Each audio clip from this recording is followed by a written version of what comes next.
Good morning and welcome to our 72nd weekly webcast. If this is the first time you're joining us, welcome. If you've been with us before, welcome back. And so the way the call works is this is an AMA, like on Reddit, AMA, Ask Me Anything.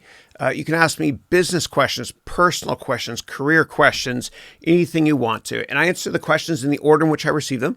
So if I miss your question or if I don't answer it properly, or if you want to put me on the spot, and please do, then please ask the question again. Without further ado, let's begin.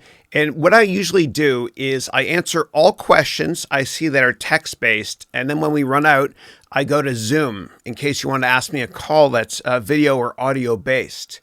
And Zoom is a free download. Just let me know if you want to ask a question over Zoom, and I'll send you the link right here over the Q&A. And this call actually ends at 11 a.m. It's 3 hours because at 11:15 we start with the MBA degree students only Office Hours Q&A. And then I do one-on-ones with them as well. So without further ado, let's begin. Now, I want to talk about one thing.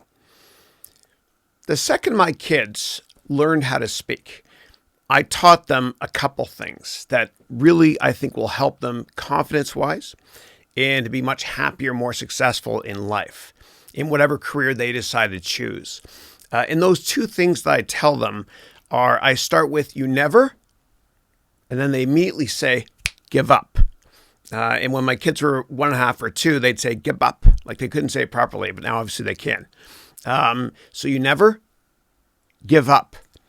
And the other thing I told them, they answer like right away. I've got 3 boys, 10, 14, and 15. It's crazy, but a lot of fun. Even today, whenever I say you never, they say give up.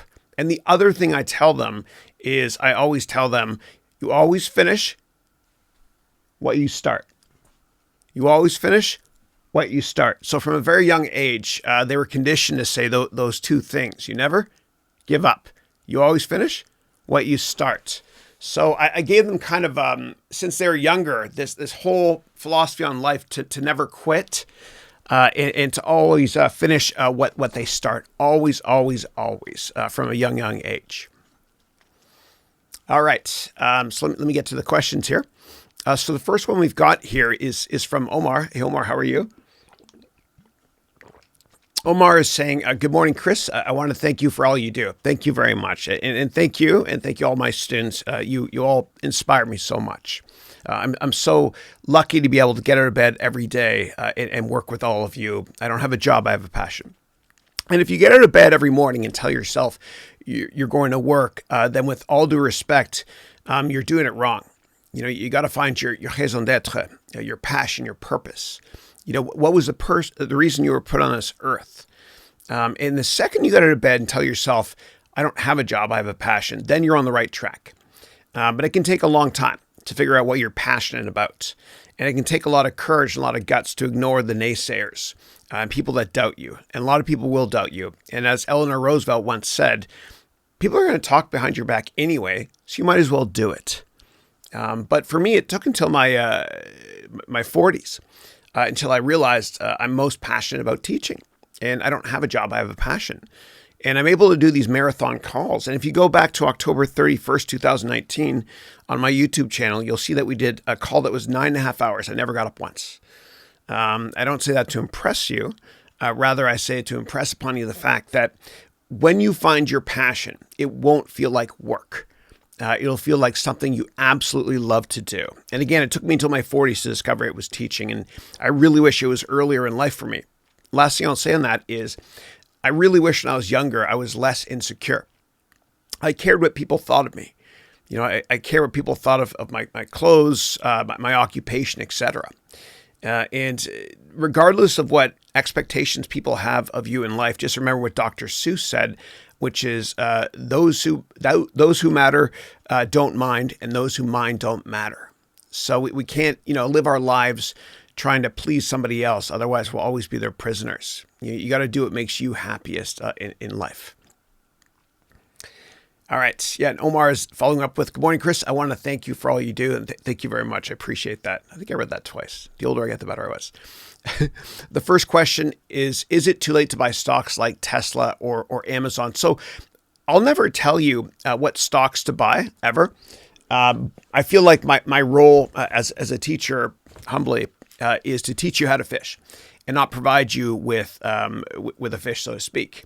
And so I have a number of investment templates that will help you decide if you want to invest in a company or not. And I have many courses as well that will help you with that. And you can just go to udemy.com and you'll see my finance courses. I have a bunch of them. And there's this great dude, great company, I should say, on Udemy called 365 Careers. And they have amazing finance jobs. So check out those ones too, please. But in general, when you're asking me about, is it too late to buy a Tesla or Amazon? It all depends what your long-term outlook is. And I'm not going to say whether or not to buy these. And I did own Amazon, and I had owned it for years. I currently don't anymore. I've got assets in other places at this point. But when I did own it, I would always ask myself, in 5 years, is Amazon or that company I'm doing research on going to be more relevant or less relevant than it is today? And I know that's simplistic logic, but it'll help you to kind of, see the forest from the trees and not give in to groupthink and panic like when everybody else does. If you do your research and you're longer term focused and you invest in great companies with great management teams, and Bezos is off the charts awesome, then I think you'll do well in the long run. And you'll lick your chops and you'll be really happy to back up the truck, so to speak, when a stock is down a lot that you love. You never want to buy a broken company. You always want to buy a broken stock. And the longer the view, the wiser the intentions, as the sage of Omaha, Warren Buffett, once said. And Warren Buffett also said, the New York Stock Exchange is the only store in the world where consumers sell stuff when it goes on sale. Think about that. And the bottom line is that if you're very long-term focused and you do your own research and you fill out your own investment template, so to speak, then you'll be very, very successful in the long run investing. Yeah. And I usually don't like to buy investments in companies that everybody loves, because if everybody loves a stock and everybody owns it, who's the incremental investor to come in and push it higher and buy it? There's not that many. So you always want to buy broken stocks, but not broken companies. And you always want to be incredibly, you want to be a contrarian. I almost forgot that word. You always want to be a contrarian. And don't worry about valuation with stocks in the near term, because everybody else does. Like years ago when I invested in Amazon, I told myself this company could be 5 times earnings in 5 years if Jeff Bezos wanted to, fire salespeople, fire R&D folks, fire people in G&A, and not take on risks to start new cool product lines. You got to fail fast, which is what he did with the Kindle phone, or the Fire they called it years ago. You want to be very, very long-term focused. Yeah. And if you have additional questions on that or any topic on that matter, please let me know. But if you look out longer term and build out your own financial model, then everyone's going to tell you, oh my God, it's 100 times earnings. You're crazy to buy it. But you'll say, you know what? It's 3 times earnings based on my 5-year earnings expectations. So always think long term. The longer the view, the wiser the intention, again, as Warren Buffett said. All right. And then Don, hey Don. Don is saying, Chris, I'm working on your complete business plan course. I'm looking to start a small real estate photography business. I'm trying to figure out COGS. Okay, and COGS stands for cost of goods sold. And the business plan course that Don's referring to, you can get it from Udemy, udemy.com's website. Yeah. And then you wrote here, I will be the only one working and running my real estate photography business. I was advised that startup costs, meaning hardware and software, and any direct labor costs would be in COGS. Yeah. So before I answer your next question, so COGS means cost of goods sold. Yeah. And so for those you're not familiar with finance or accounting, an income statement tells you money in, money out. And whenever you hear somebody say, what's your top line or what's your top line growth? Well, that's sales, which is at the top of the income statement. Sales and revenue is the same thing. That's why people say, what's your top line? And when people say, what's your bottom line? What's your bottom line growth? Well, at the very bottom of that income statement is earnings or net income, same thing. Okay, and that's the bottom line. That's why they say, what's your top line? What's your bottom line? In terms of COGS COGS comes after sales. So you go sales, and then the cost to sell that stuff, like the machinery or whatever it is, labor to make that product. But below that, there are three other line items that are called operating expenses. And these three expenses are expenses that you need to think about and forecast and account for that operate the business on a daily basis. And those three items are as follows.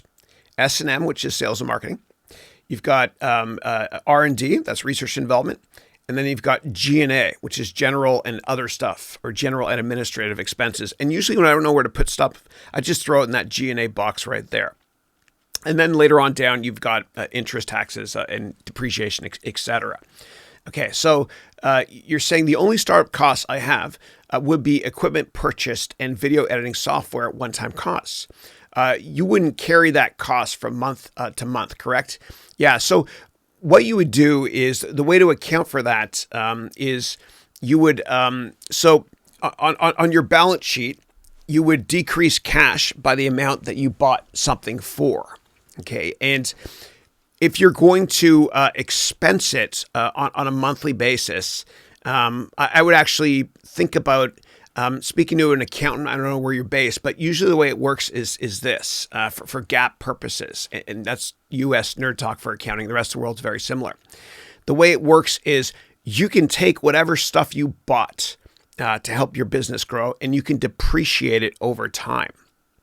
Okay, so and that goes on your income statement as well. Okay, so the software and hardware stuff that you buy, if you pay a big one-time upfront fee, you're going to put that on your balance sheet, okay? And that's going to go, cash is going to go down, okay? And then property, plant, and equipment is going to go up, okay? But you can also depreciate everything you buy, meaning machines and stuff, on your income statement. And so that actually would go not in sales and marketing, not in G&A, not in R&D, and not in COGS, not in cost of goods sold. It would go what's called below the line items. It would go below, like below EBITDA or operating profit. And I can go into more detail if you want me to. And that line item would be called depreciation, which means that, and I'll give you an example. Let's say this is a computer right here. Okay, this is a computer, let's say. And we paid $100 for this computer. And so basically $100 cash would come off your balance sheet. Okay. Then you put in on the balance sheet on the asset side, the same side, property, plant, and equipment, this computer, so to speak, so that the balance sheet still balances. Then what you do is on the income statement, where you don't account for cash, except at the bottom, sort of along with the cash flow statement. On the income statement, what you would do is, let's say that this costs $100. Okay, this is the computer you bought. And let's say wherever you live, you're allowed to depreciate 50% of what you buy every year. So what we can do is we can take 50% of this computer, or $50, and right before you pay taxes, right, on your income statement, account for taxes, you're going to look at your profit before taxes. Then what you're going to do is you're going to deduct $50, okay? And that way you pay less taxes. And so the government is incentivizing you to always have great equipment because you can depreciate it over time. And so with the computer example, I did it over 2 years, okay? And accounting codes change all the time, check depreciation schedules, et cetera. Software used to always be 1 year, hardware 2 years. So $50 you can depreciate. So let's say that you made, I don't know, $1,000. You sold $1,000 worth of your photography real estate stuff. So you sold $1,000 worth. And let's say that all expenses before taxes and depreciation was $800.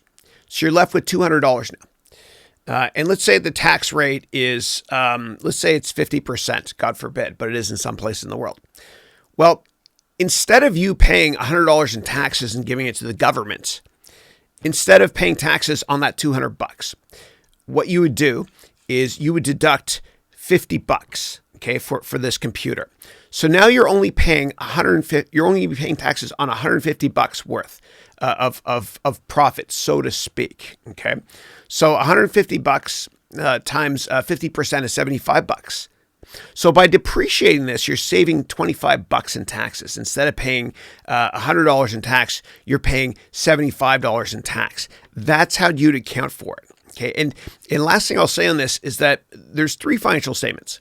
There's the balance sheet, which tells you, what you own, what stuff you have and who owns it, you or somebody else, a bank maybe, and it has to balance. Okay. Because every item you own is either owned by you, a bank, or somebody else, an investor, which is called equity.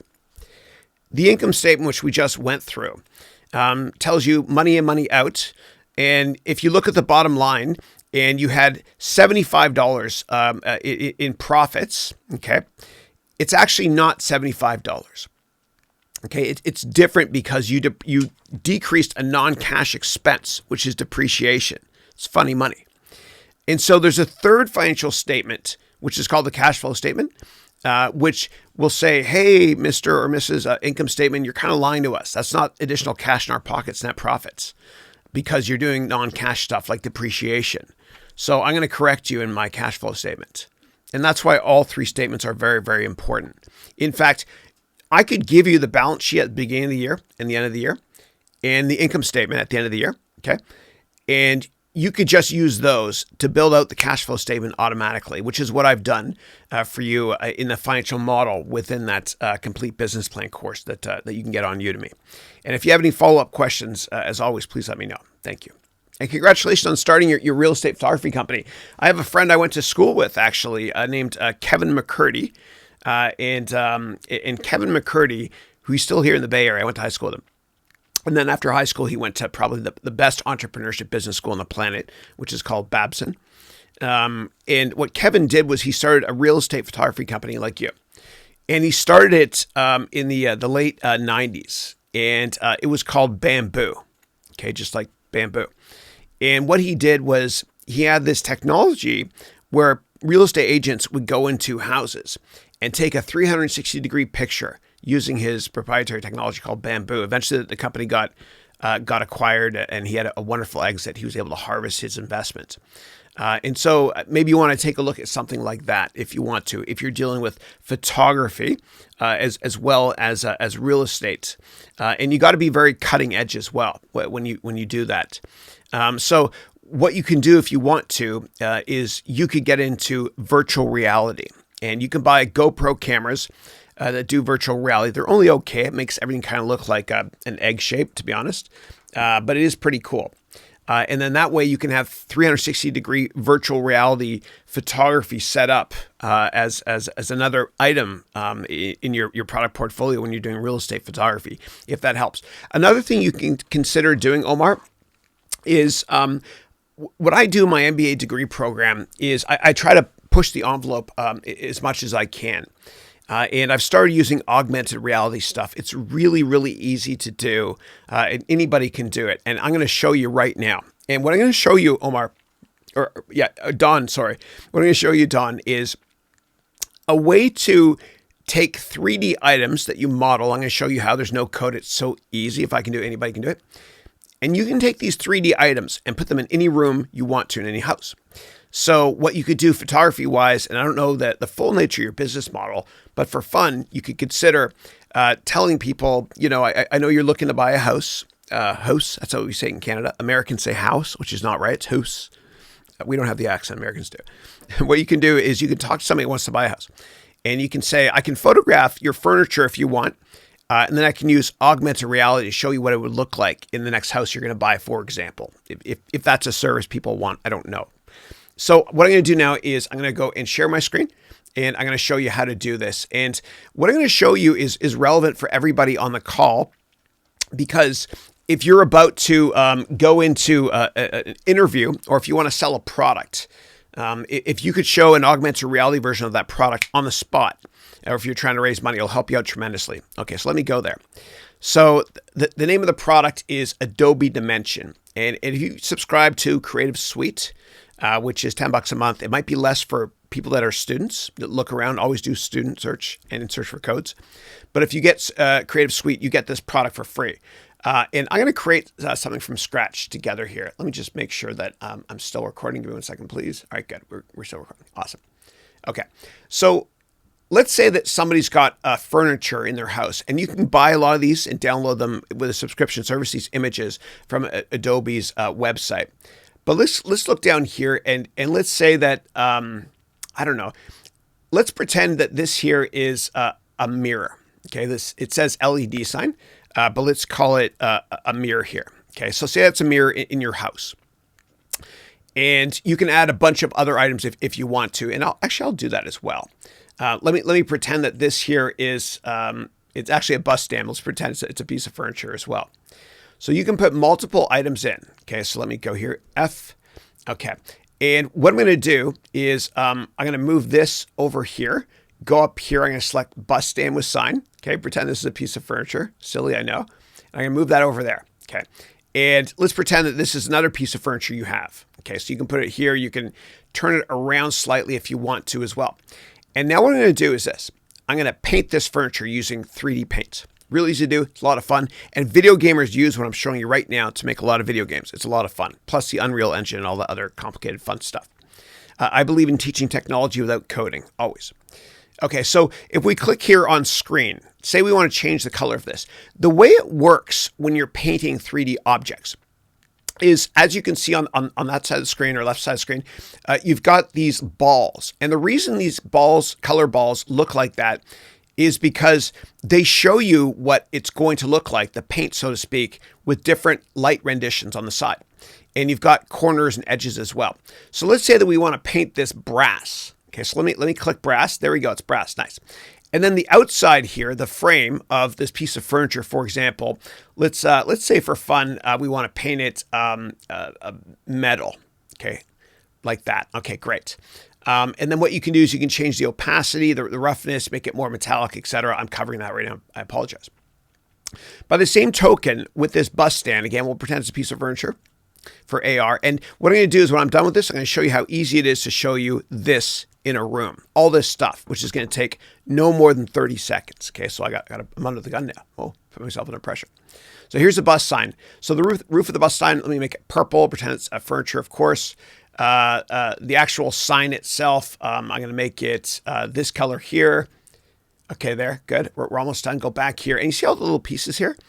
They're already broken up for you. The glass here, I'll make it some turquoise thing, whatever it is. That's good enough. I think you get the idea.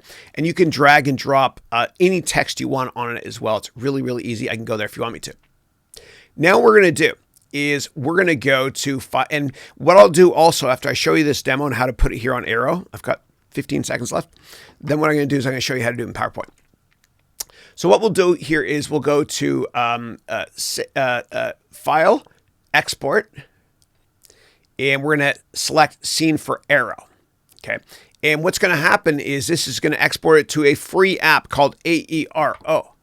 It's in the game. Sounds like EA Sports. Okay. And I'm going to call this Dawn Real Estate. Done. Good. And it's now exporting it. And what I'll do, and this is going to be tough for me to show you, but I'll do my best. I should have my top-down camera hooked up. I don't, sorry.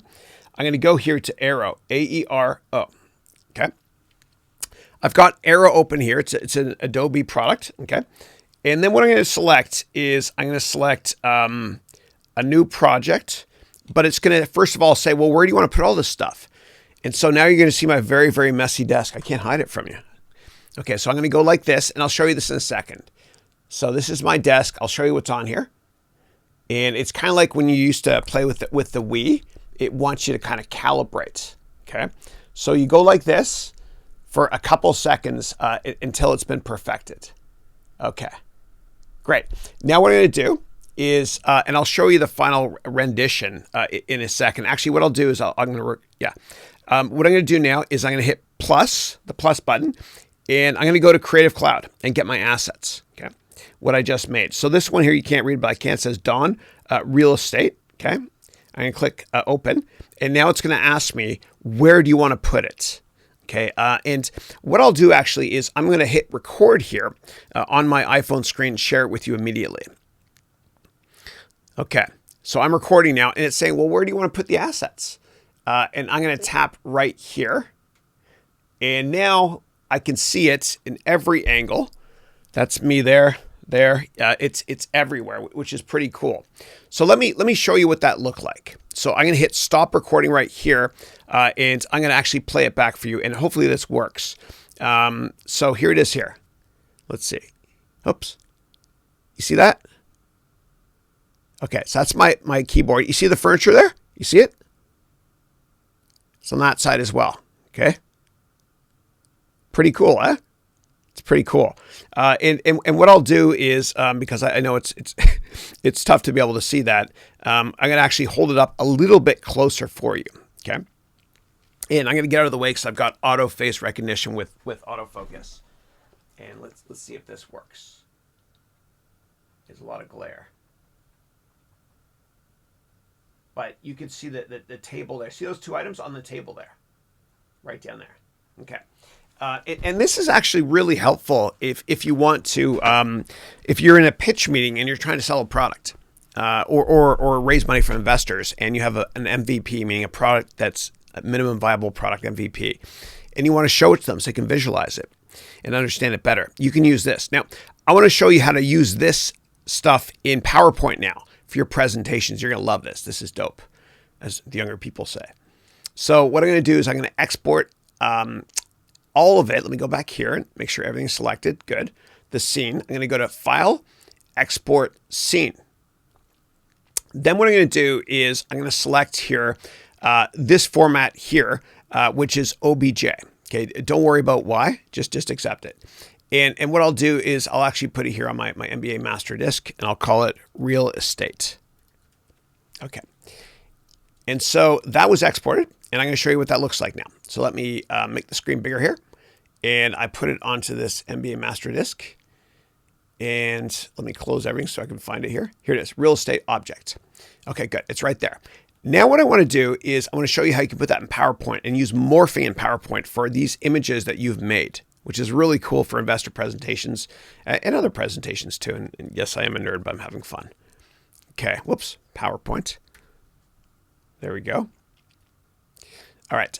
And then once you open up PowerPoint, we're going to drag and drop that. So new presentation. And this will make more sense in about 30 seconds max. All right. And then I'm going to take this here, this object, and drag it here. Okay. And this is just a permission thing for my whatever computer. I hate it. Every time I upgrade Apple and stuff, iOS, it always adds more security stuff that I don't want. All right. So here it is here. You see here? Now, there's no color in this one. If you wanted to, and this file will be a little bit bigger, what I'm about to do, is you can export it not as an OBJ. You can actually export it as a GLB, okay, just to make it have colors. And we'll save it here, and I'll call it real estate 2. All right, done. Then what I'll do is I will drag that one over here as well. Real estate 2, the GLB. And pardon me, it looks like this. It's color, okay?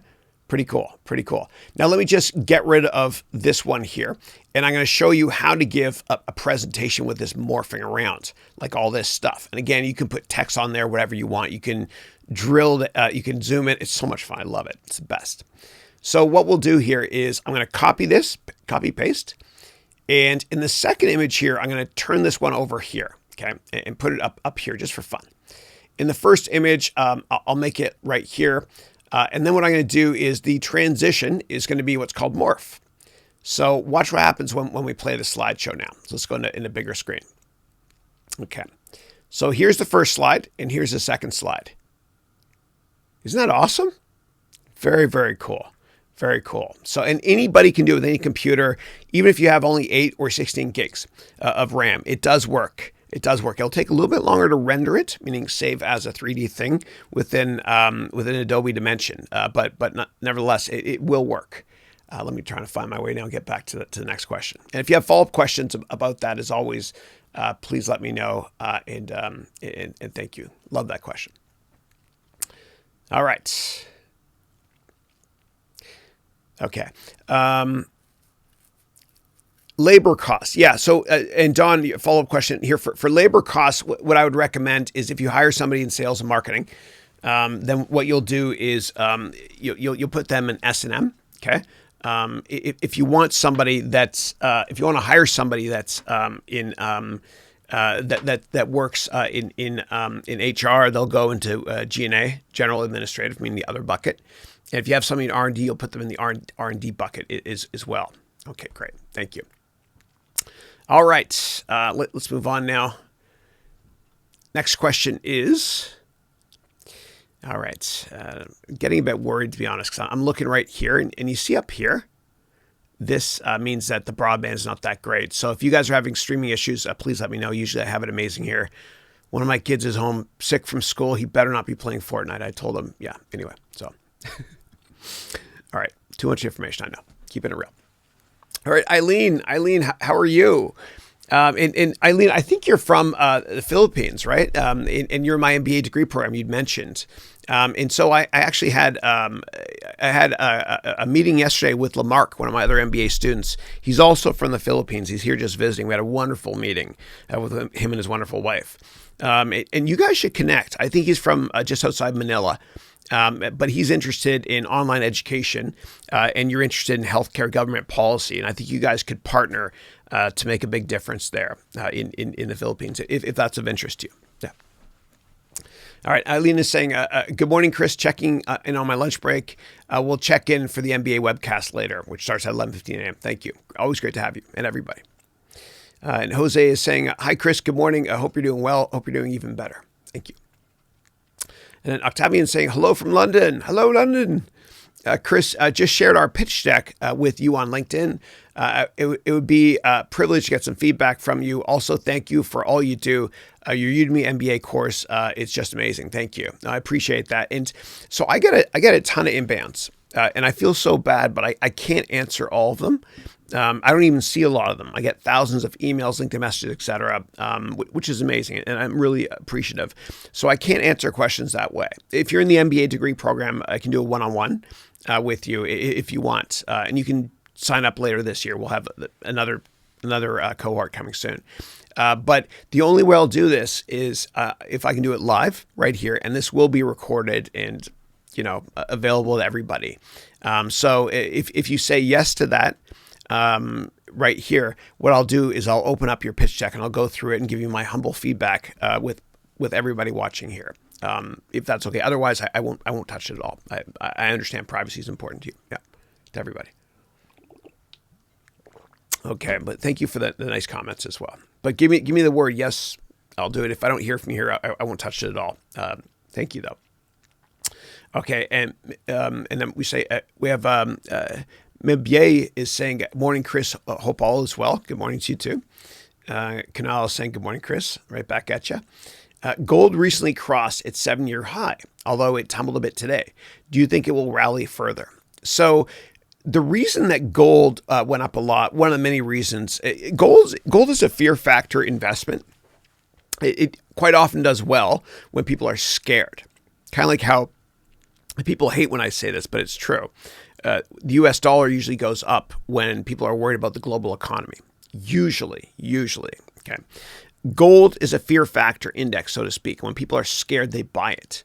And so given all the saber rattling between Trump and Iran, and thank goodness Trump kind of changed his tune, where God willing, everything works out okay.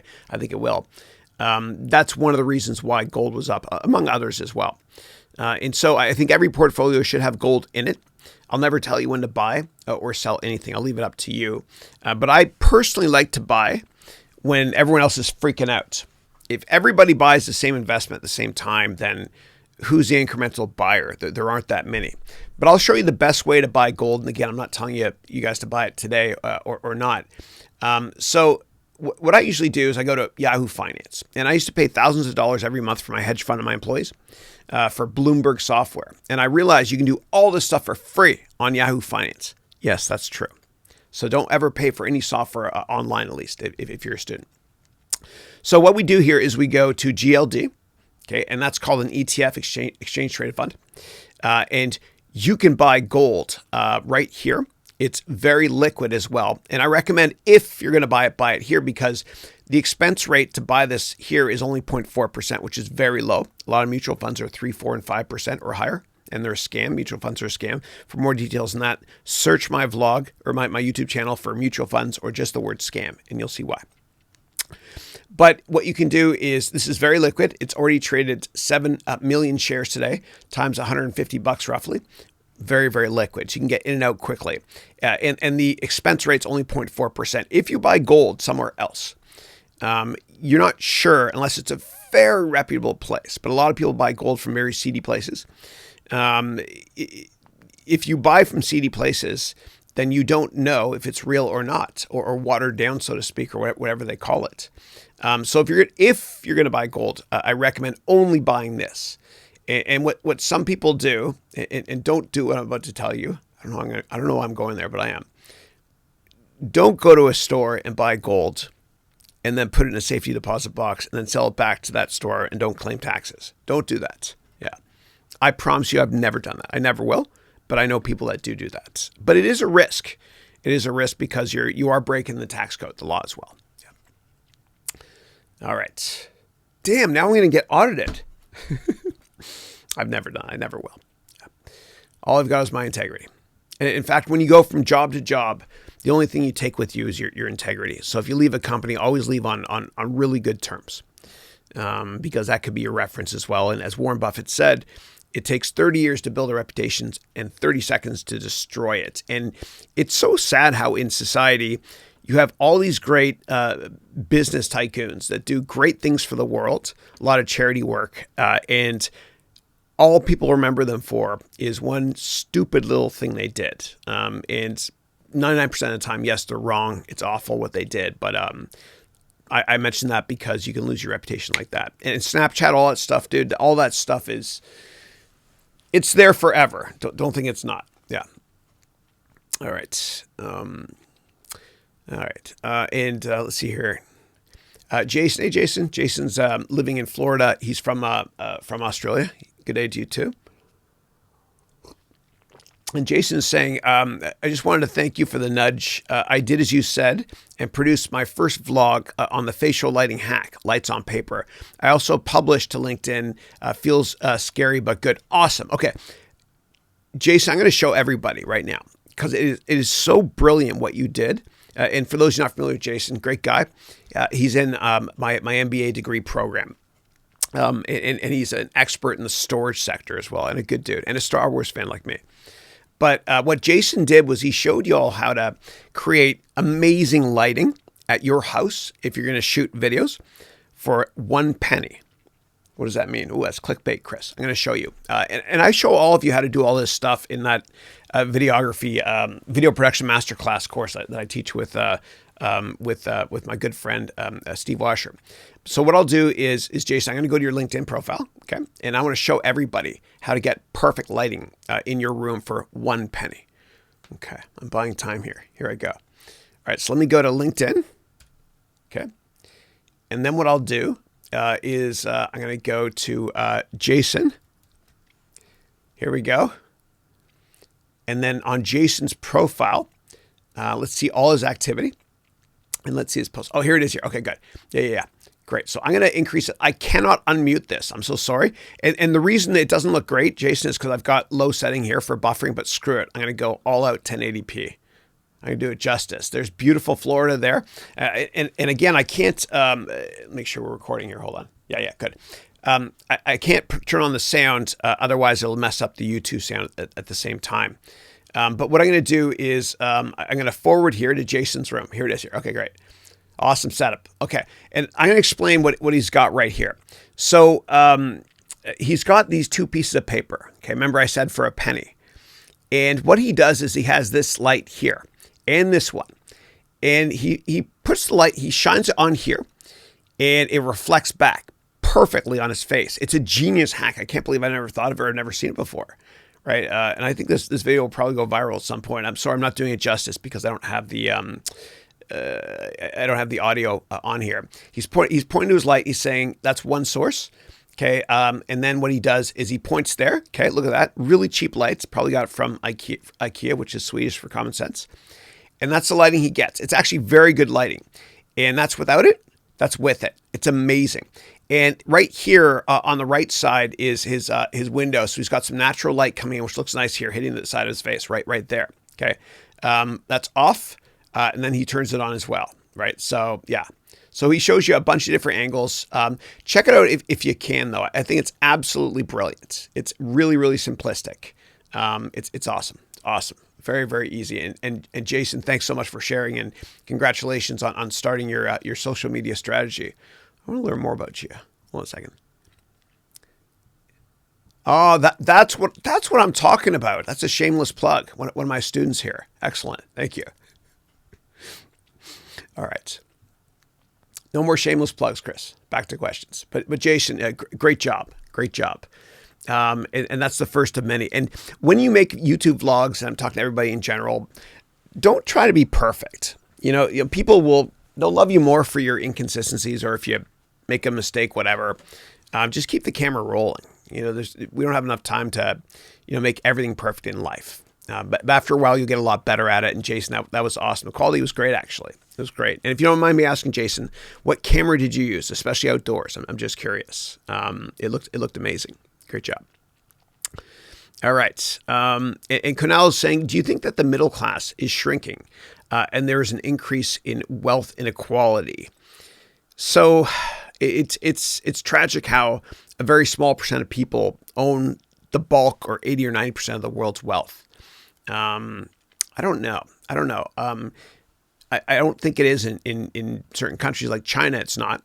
In China, a lot of people are moving from lower class to middle class when they move to big cities. And I've made a lot of money investing on those trends. And the first thing somebody does in China when they move to a city, the middle class, is they buy more beef products. So I used to invest a lot in fertilizer companies like Syngenta, and Potash ticker was POT, great Canadian company in Saskatoon. And the second thing they do after buying more beef products and pork as well is they buy an appliance, right? So I invest a lot in electricity grid infrastructure in China, and great companies like the European Engineering and Services and Construction Company called ABB. And in America, they have Foster Wheeler, ticker FWLT. So I don't think it's shrinking in most places in the world. I don't. But I think that opinions globally are at odds right now, more so than ever before, which worries me. I'm an optimist. And I kind of blame Facebook for part of it, at least within America. Because what Facebook does, and I don't think they have bad intentions, it's just their business model. Their business model is to serve you and I videos or ads or whatever it is that we probably want to see. And so Facebook, if you use Facebook a lot, and I don't really that much anymore, they know if you're a Democrat or a Republican. They know just from analyzing all the data. It's kind of scary, but impressive. And what they do is they serve up ads to you and other items that aren't political ads that make you more Democrat or more Republican. And so what happens is you've got a country divided more so than at any point in history in America, going back to the 1960s, I guess the hippie movement as well, versus Tricky Dicky, who was Richard Nixon. So I think that's kind of a bigger issue than wealth inequality at this point, because the repercussions can be catastrophic if people are not thinking along the same horizon, so to speak. So anyway, I am a positive person, but that is something that kind of worries me. Yeah. Okay. All right. Next up is Huang is saying, what do you think of the books Blue Ocean Strategy and Blue Ocean Shift? I'm sorry, I don't know what those are. I've never heard of them. Sorry. Next up is Daniel777, who's Canadian. He's from Alberta. Daniel is saying, good morning, Chris and everyone. I'm excited to extend one more of your webcasts. Moreover, it's very cold up here. I hope you're doing all right up there in Alberta. It does get chilly. I remember I went to Edmonton on business. And my client, actually, I worked at Goldman. There was a client I had whose name was Katy Perry. This is back in the 90s or 2000s, early 2000s, whatever, before the singer came out. And Katy Perry was the head of the Alberta Heritage Fund, which was a massive, massive client for us at Goldman years ago. And I remember going to Edmonton and the West Edmonton Mall, biggest mall in the world, except for Mall of the Americas, Minnesota, I think, and freezing. And I remember you could hear your breath crystallize as it goes past your ear, which is like Ottawa, where I used to live as well. But always great to have you, buddy. Thank you. And for those that have not visited Banff, that's Banff with two F's, Do a search online, BANFF. It's the most beautiful place you'll ever see in your life. All right. Jose is saying, I want to ask again the question you told me to write it down again here today. Since we were out of time last time, but here it is. Do you know the steps I should take to be able to live in the United States? So I think the best plan of action you should do, or you should look into, is speaking with an immigration attorney. I'm not going to leave you hanging. So lawyers can be expensive. So I'm going to recommend a lawyer that costs you $15. You got to sign up for 6 months, I think. And I'm not affiliated with anybody here. I never get compensated for all this stuff, whatever. But if you go to LegalZoom.com, you can speak with an attorney, any type of attorney you want to. And again, it's $15 per half hour call. And I think you have to sign up for 6 months now. And it's $30 per month if it's a business call. And I've spent a lot of time with these guys. They're great. The price is amazing. What you can do is you can schedule a call with an attorney here, and just do a search through, and you'll find immigration attorneys that hopefully should be able to help you. And they do have international attorneys as well. I spoke to a bunch of them, especially when I was copywriting and trademarking my stuff all over the world. And the only region of the world I couldn't get help with was the United Kingdom because of Brexit. With copyrights and trademarks. There just wasn't a precedent at the time when I did it. So call them if you possibly can. And I'm not a lawyer, but you're asking what steps should I take to become able to live in the United States. So if you might be able to do it by doing this. Okay. Again, talk to a lawyer. Join a multinational corporation, a big company, wherever you are in the world, a big American company, and work very hard. Rise up through the ranks, impress everybody, and network internally. And you can use, download my networking book right there. Go to my website, harounventures.com. It's a free download, networking. And when you rise through the ranks, you do extraordinarily well. You're going to network also with people that work in different departments, maybe HR or whatever. And then what you're going to do is you're going to go to LinkedIn, and you're going to find people, do an advanced search of people that work in that company that started out in your country, and then ended up at the mothership, meaning the headquarters of that American company in the United States, and ask them how they did it. Okay, and big companies will walk through walls for you if you perform very, very well. They will get you a visa. Like when I worked at Goldman Sachs, I had a Canadian passport only, which I'm very proud of. But they actually got me a bunch of visas when I was in Canada. I was a kid, and just to come down and work, and then I did well there. And then what Goldman did, and they were so good to me, man, so good to me. They hired a lawyer named Tim Todd, Todd. Maybe call him, look him up, Tim Todd, and he's an immigration lawyer. And for 6 months, they had Tim Todd working on getting a green card for me for free. Goldman it was great. It was so awesome because I asked. And I actually didn't get my green card that way. And the reason was because it was right. They were working on my visa, meaning the lawyer. It was right before 9/11. And after 9/11, given my Arabic last name, it was kind of hard to get on any sort of, to get the visas, whatever. And as wrong as that is, I have to give credit to Bush for something, many things actually. Which is 6 months after 9/11, Mohammed Atta and I think a couple of the terrorists who obviously died, their addresses in the southern United States, where they learned how to fly and stuff, 6 months after 9/11, their visas were automatically renewed and mailed directly to their house or apartment, even though they didn't exist, those people anymore. And so what Bush did was he actually lost it. He was very upset, and he put the kibosh and stopped visas for everybody for a while, which was the right move.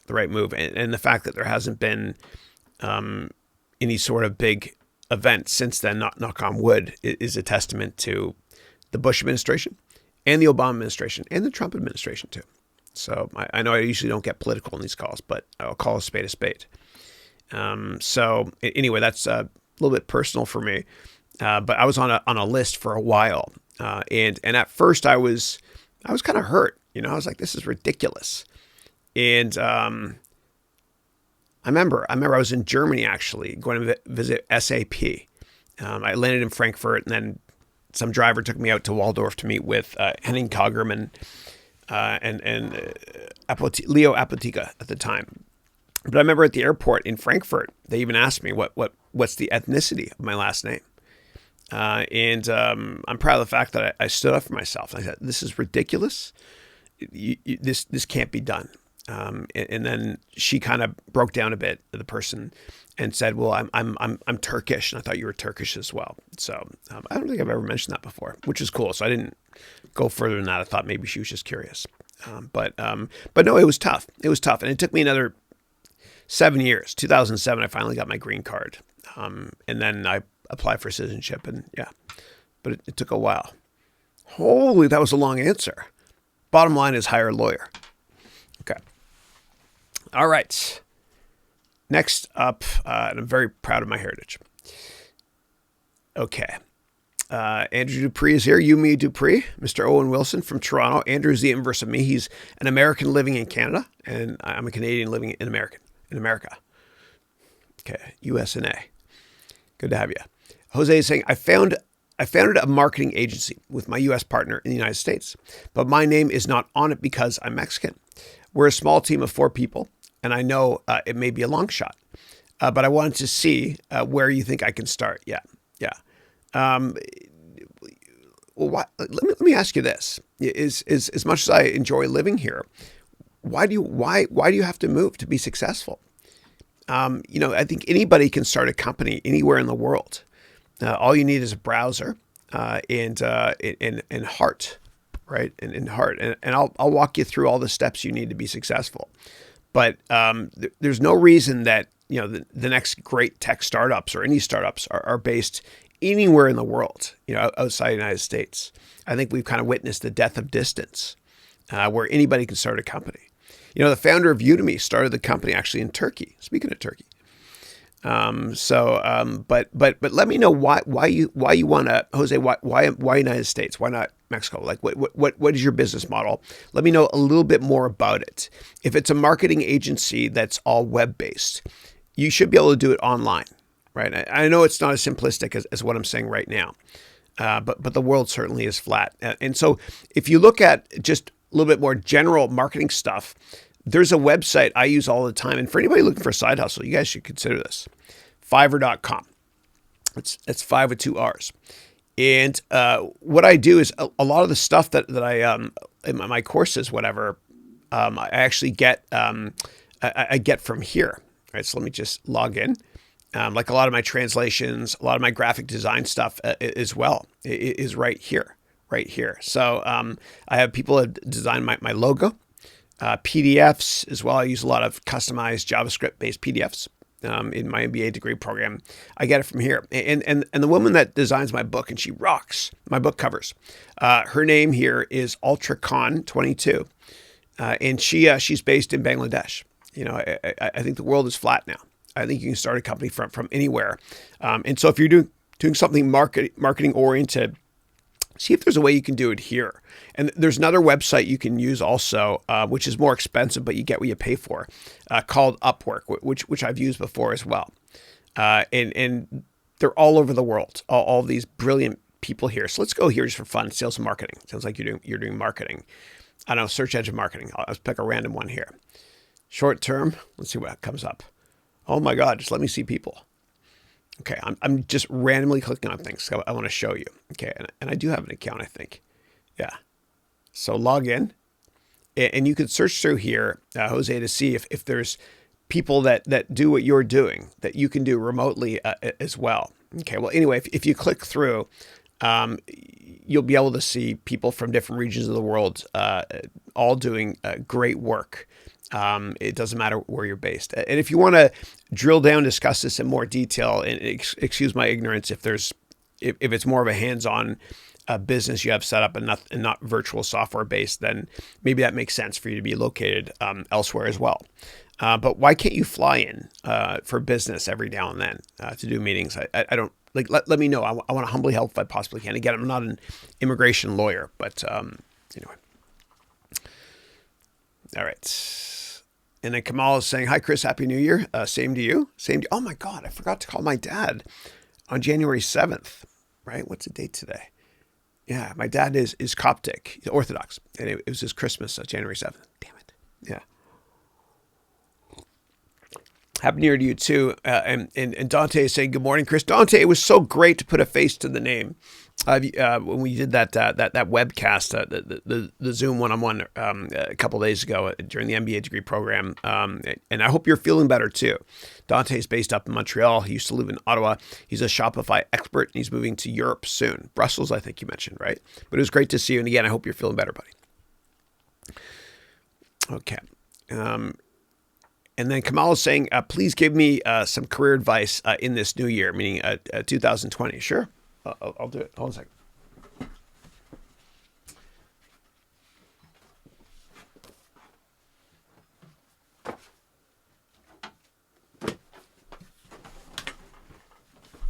All right. The first thing I want to tell you is that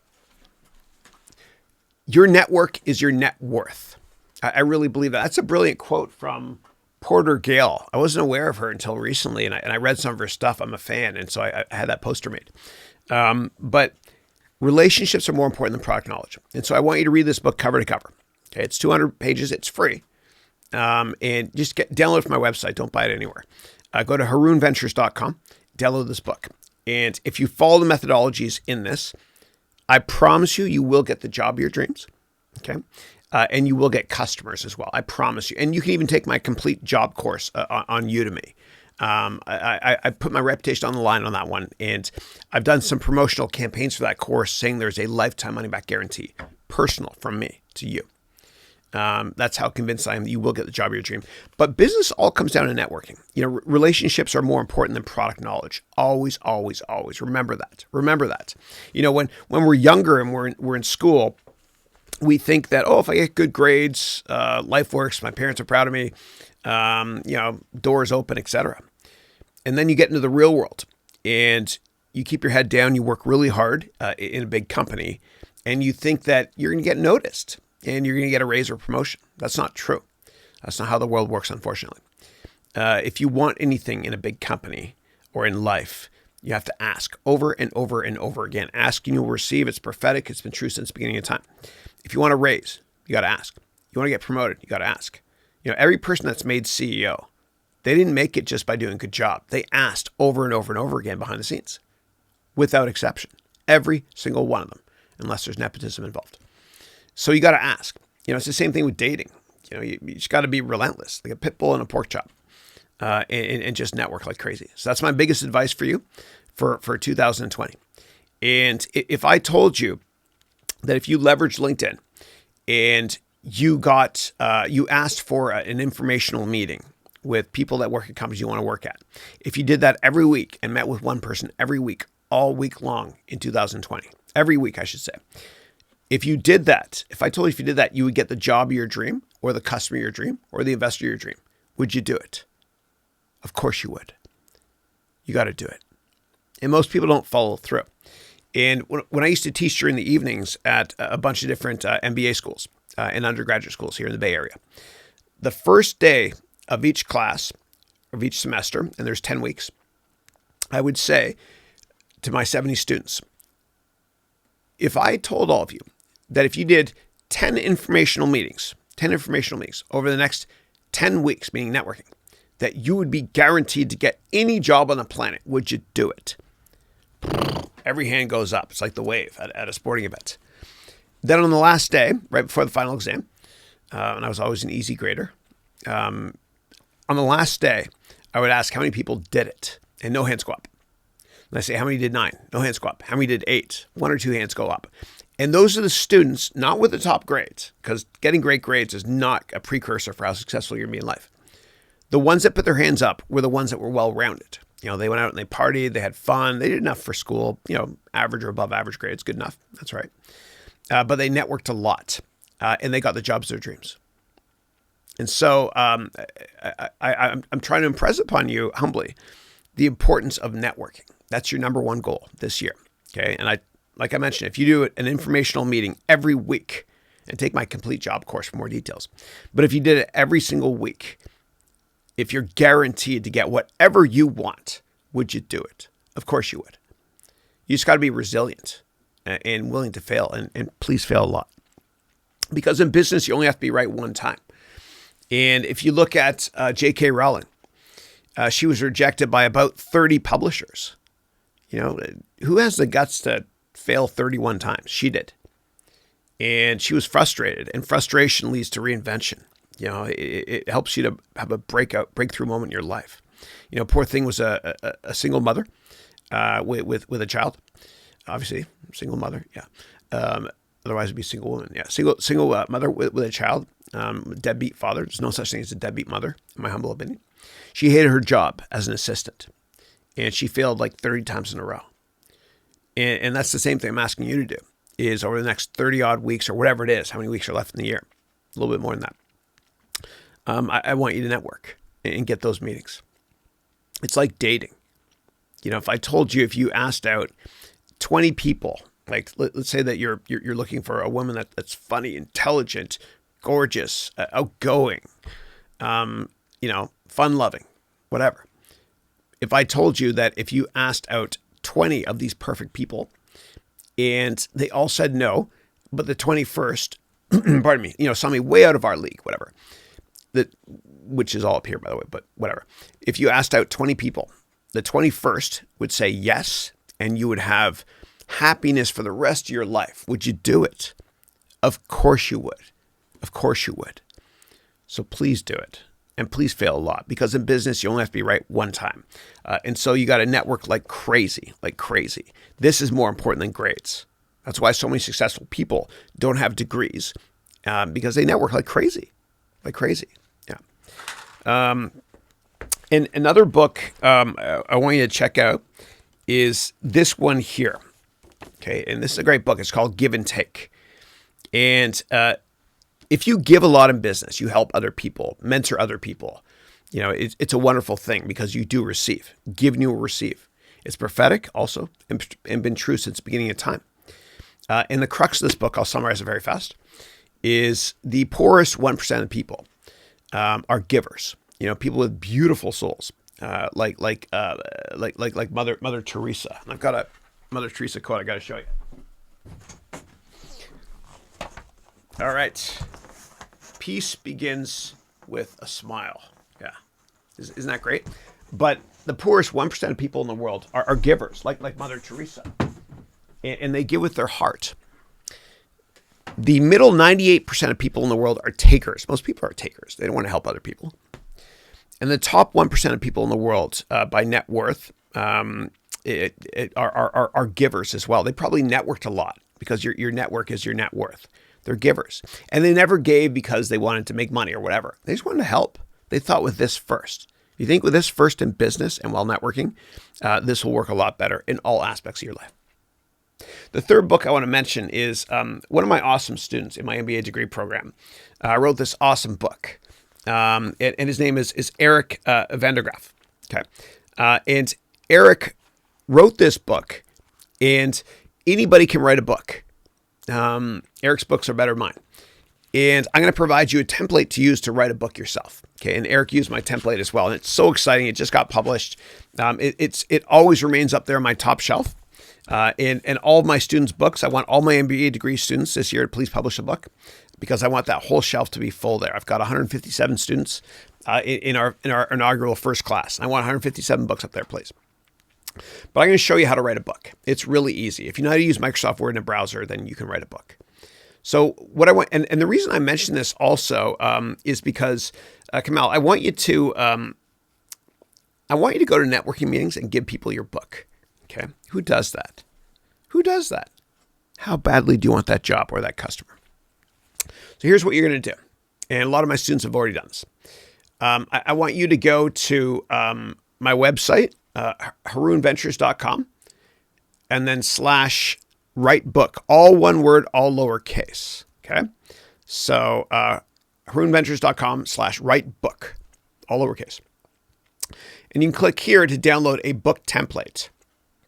And actually you can, let me show it another way this time. Right click, and then you go save link as, and I'm going to show you. The instructions are on one page. It's so easy and so fun to do. Okay, and instructions are included. Great, here it is there. Great. All right, whoops. All right, that open HTML, whatever. I'll open it this way. But you can download this as well if you want to. Let me download it here, actually. Yeah.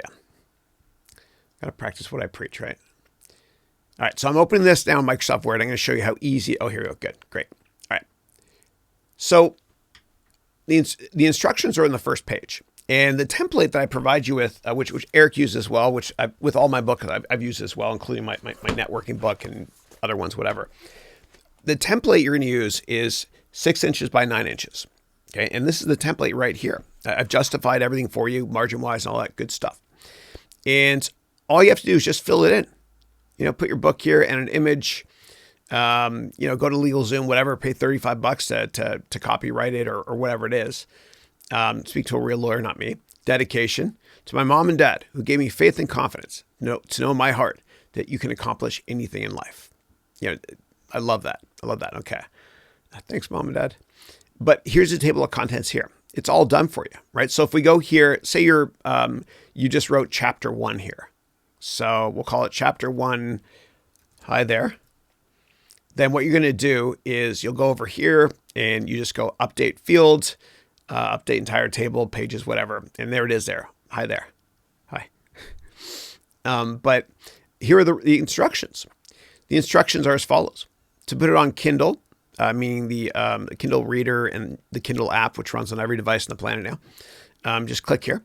To put it on Amazon Paper, click here, and it will URL forward to the right place. It costs you nothing, by the way. This is all free.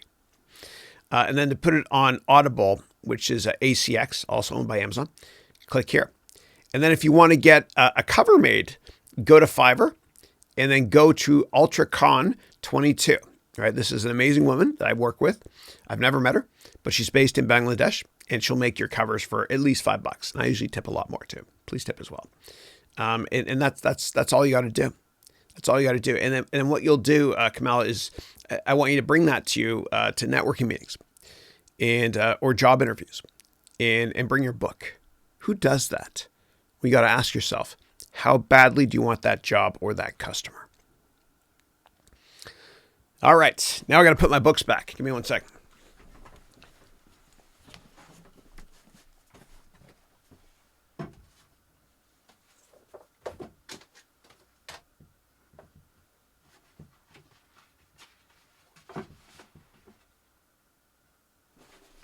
All right, done. And I was watching, I love consumer electronics, and I used to always go to the CES show in the 90s and early 2000s, whatever, in Vegas, Consumer Electronics Show. And it just ended. And I was looking through Engadget last night. Great website, engadget.com. I was looking at some of the cool new technologies because I'm a nerd and I'm an early adopter, and it doesn't always work out for me. By the way, this coffee mug sucks. It's supposed to heat. But I went there, and there's this great product that Lenovo just announced. And it's going to be available in August of 2020 this year, in case you're watching the webcast replay. And it does the signs like that, but it's a picture frame. It's 21 inches, 21 and a half actually. It comes out in August. And these things are kind of pricey to get these made up. And we do it at FedEx Kinko's. And I do it for every one of my MBA classes. They're all different. I have 100 classes at a minimum. So 100 of these, it's a lot of money. And so this product made by Lenovo, it's got a matte screen, so it's not going to reflect. And you can change the image in the background instead of me just getting pushed like that. So I'm going to look into that. And if anybody here has, digital picture frames at home, let me know how it works out for you guys. I'm doing research on it. I'm just worried that it might not look as professional or whatever as that. So anyway, that's what I'm looking into right now. All right, Akil, how are you, bud? Akil's saying, how do you raise kids so that they lead a successful life, Chris? Thank you. Then you wrote, I'd like to take that course 10 years from now. Yeah. I humbly believe that you want to raise kids to be happy and confident, and, always give them, positive reinforcement. You can never say, I love you enough times. And never tell them what they should be in life. Let them be who they want to be. Otherwise, they'll never be happy. And always offer them encouragement, and always get them to fill in the following 2 sentences. From birth, I've had my kids do this. I'll say to them, "You never," and then they'll immediately say, "Give up," right? Like Pavlov's dog. You never give up. Another one I say to them is, "You always finish what you start." So you never, then they say, "Give up." And then I say, "You always finish," and they say, "What you start." Give them the confidence to know they can accomplish anything. Make sure that they're not quitters, that they do follow through.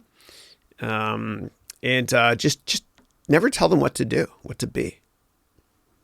Just make sure you raise confident, happy kids. And also somehow let them know, it's tough for me to articulate this to my kids now, but you want to leave this world in a better condition than when you entered it, and just kind of give back as much as you can.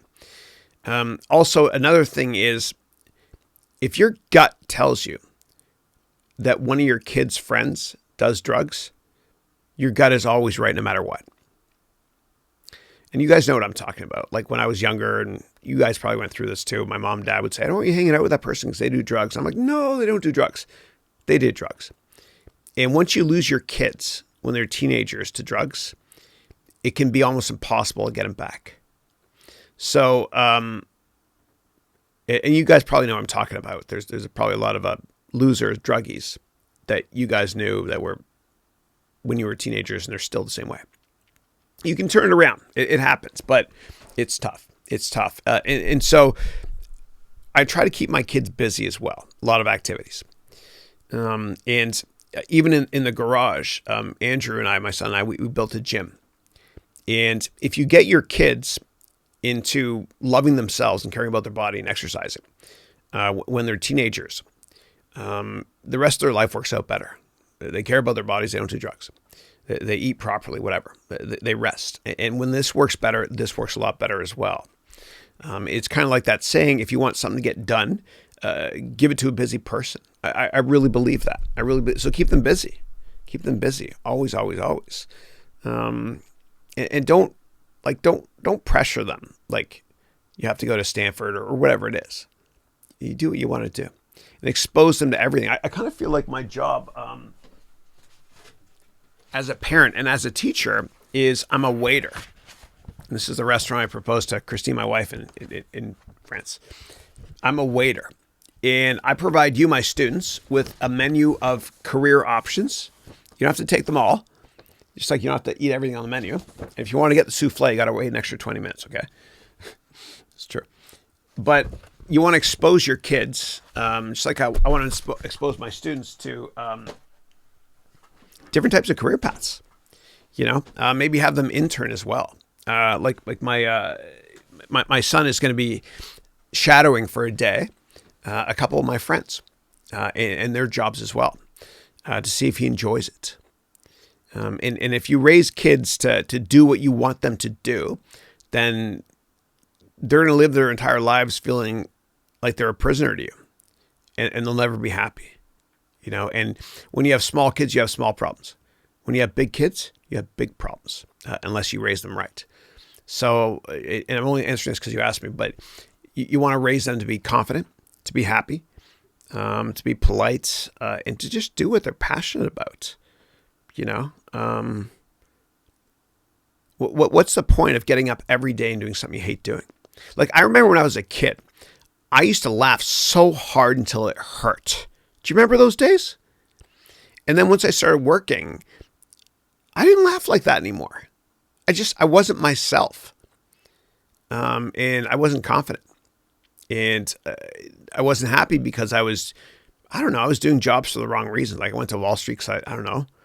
I thought I kind of care what people thought of me. I don't give a damn anymore. And neither should you. And just always remember that chart I've talked about many times, which is on the x-axis is your age, and on the y-axis is give a darn. And when you're younger, you're down here. You don't care what people think of you. You're just happy, fun, whatever. When you're older, you don't care what people think of you. In between, when you're like 20 or 30, whatever, you're up here, and you care what people think of you. And that's called the triangle of despair. That's what I call it. And you got to eliminate that and live at the low level your entire life and not give a damn what people think of you. And the best entrepreneurs are like that. Like Elon Musk. Like he'll just say he doesn't care. He says what's on his mind. He doesn't care what people think of him. He never did. People laugh at him because he says, I want to colonize Mars one day. He doesn't care what people think. He started this company called the Boring Company, which is this crazy flamethrower thing. Well, it's not technically a flamethrower, he said. He doesn't care what people think. In a lot of great entrepreneurs, they live at that low level. They avoid that triangle of despair. And they just don't care what people think. And if you care what people think of you, then you'll be so focused on thinking about what people think of you. You'll never have time to think about being happy or do what makes you happy, right? So bottom line there is with kids, only because you asked, I raise them to be confident, respectful, and I provide them a menu of options, and I let them choose what they want to do and want to be. I don't want them to live their lives to impress me. Otherwise, they'll always be someone else's prisoner in their mind. All right.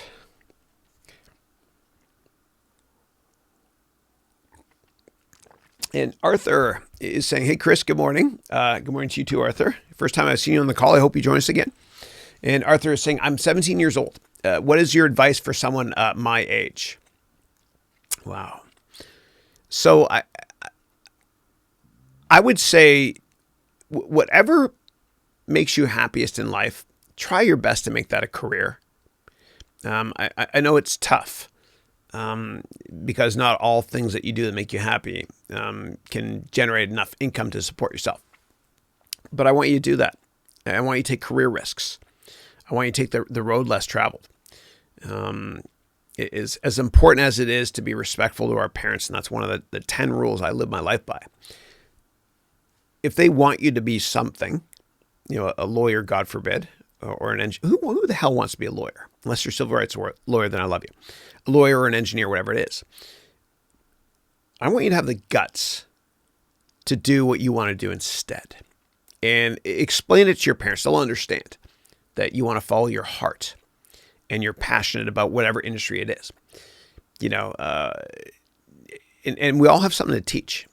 And so I want you to look at side hustles always. I don't want you to ever think that you're going to be work for one person the rest of your life. I want you to have a lot of side hustles. Okay. Like maybe you'll teach something online. And yes, you can teach at your age. Everybody can. There's this guy named Ninja. You probably know him. You probably play Fortnite, right? And he started out on Udemy actually teaching how to use Twitch. And that's his career now. And you can make whatever career you want to make, or whatever dream you want to make come true if you write down your goals.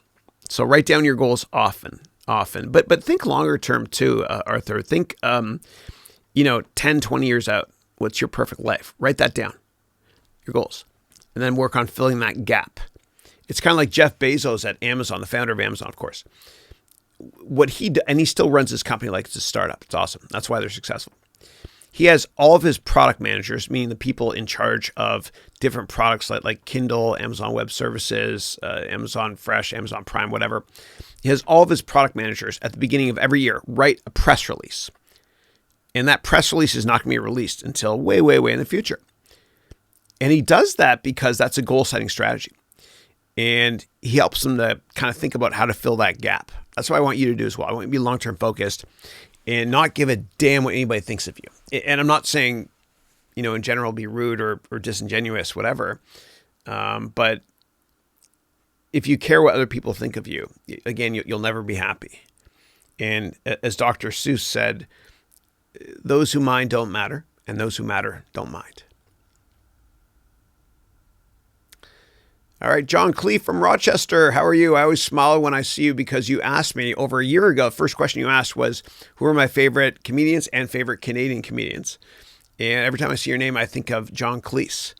That's word association, how I remember. Yeah. All right.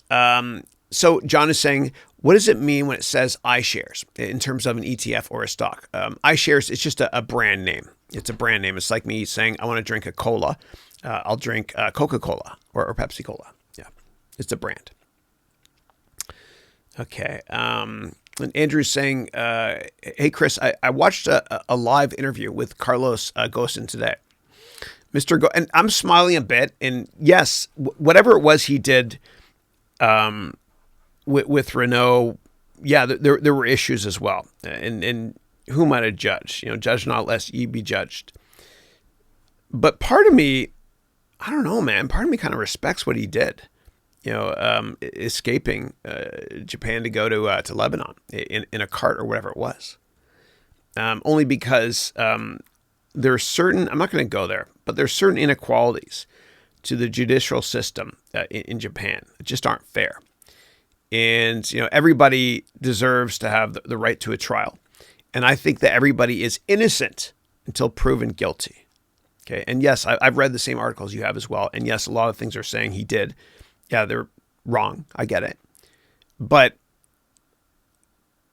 when I was younger, I always thought you're innocent until proven guilty. And now it seems like with the way things are going globally, and I'm not going to give examples, is you're guilty until proven innocent. So I'd like to hear both sides of the story when it comes to him. And then you wrote here, Mr. Gosen escaped tyranny and a corrupt, archaic justice system. Yes, good. You're on the same wavelength as me. And the Japanese Prime Minister states that Mr. Gosen's case should never have left the boardroom. Oh, interesting. Yeah. And then you're asking me to please comment. Yeah, I'd like to see both sides of the story. Again, I believe, and yes, I've read the same things you guys all have. And yes, some of the stuff he did was obviously wrong, if it's all true. But I think you're innocent until proven guilty, like really proven guilty. So, judge not lest ye be judged. But thanks for bringing that up. Okay. And Omar is saying, regarding the question earlier, it makes sense. I see Tesla and Amazon being around for a while. Yeah. And then Carlos Gosen. Oh my God, he's on the call. Andrew, do you see this? It's Carlos G. Just kidding. That's coincidental, eh? More than a coincidence. It's funny. Good morning, Chris. Good morning, Carlos. I hope you're enjoying your time in Lebanon. I'm totally kidding. Wow, what are the chances? Carlos Gosen. Dude, I'm getting shivers just thinking about this. That's awesome. And Carlos G, I know it's a different you, but wow. Okay, that's amazing. Carlos is saying, good morning, Chris. Please take me through the process of starting and growing a social enterprise like Renault. Just kidding. I added like Renault. And you wrote, thank you. You're most welcome. So it's a very long answer. So what I recommend doing is just take my complete business plan course, which you can get from Udemy. It's right here. Okay. And this course, it'll teach you everything you need to know about starting a company in 9 hours or your money back, including a social enterprise as well. Now, if you want to ask about making a 501c charity, I don't have experience. I'm on the boards of charities. I've started charities, but I just don't have the expertise in that area. But I think if you take this course here, this will help out a lot, or your money back. Yeah. All right. Go here. All right. And whoa, Juan David, how are you, man? Juan, it's been a while, dude. Always great to hear from you. And so Juan is, he's 16, lives in Chicago. He wrote an amazing book, which I wrote the forward for. And on the back, he's been profiled in the Chicago Tribune, big newspaper there. And his book is about his generation and people in general thinking very positively. It's fantastic. And he has an amazing life story, which he shares in that book. You guys should all read it. He immigrated from Venezuela when he was a lot younger, with his mother, and just an amazing life story. And he's gonna do great things. Yeah. So Juan David is saying, hey, Chris, how have you been? Awesome. Thank you. Awesome. And you wrote, I really appreciate what you said about me last week. Really grateful for that. Oh, you're most welcome. You're most welcome. And Juan is saying, you asked me whether my book was out yet. It is. It's available on Amazon and Barnes and Noble. Generation Optimism. Let's go there right now. All right. Copy, and we'll go there together. And I always get all my students. I've got a bunch of my students' books, but I want to put it right here. So let's go there together. Amazon. Do a search. Generation Optimism. Here it is. Paperback. Awesome. Okay, great. I'm going to, I'll buy this and I want to read it. Hold on a second. Don't look at my password, people. Actually, I changed it recently. I changed it right before Christmas because my kids, like when I was a kid, I used to look, Mom and Dad, if you're watching, earmuffs. When I was a kid, I used to go under the Christmas tree before Christmas and I'd unwrap stuff and I kind of I knew what things were. And my kids, I changed the password on Amazon because of that. All right. So let me go here.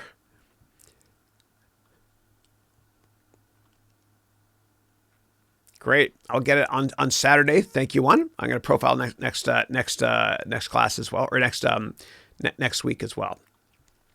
All right. Let's go back here. Nicely done. Okay, cool. All right. And then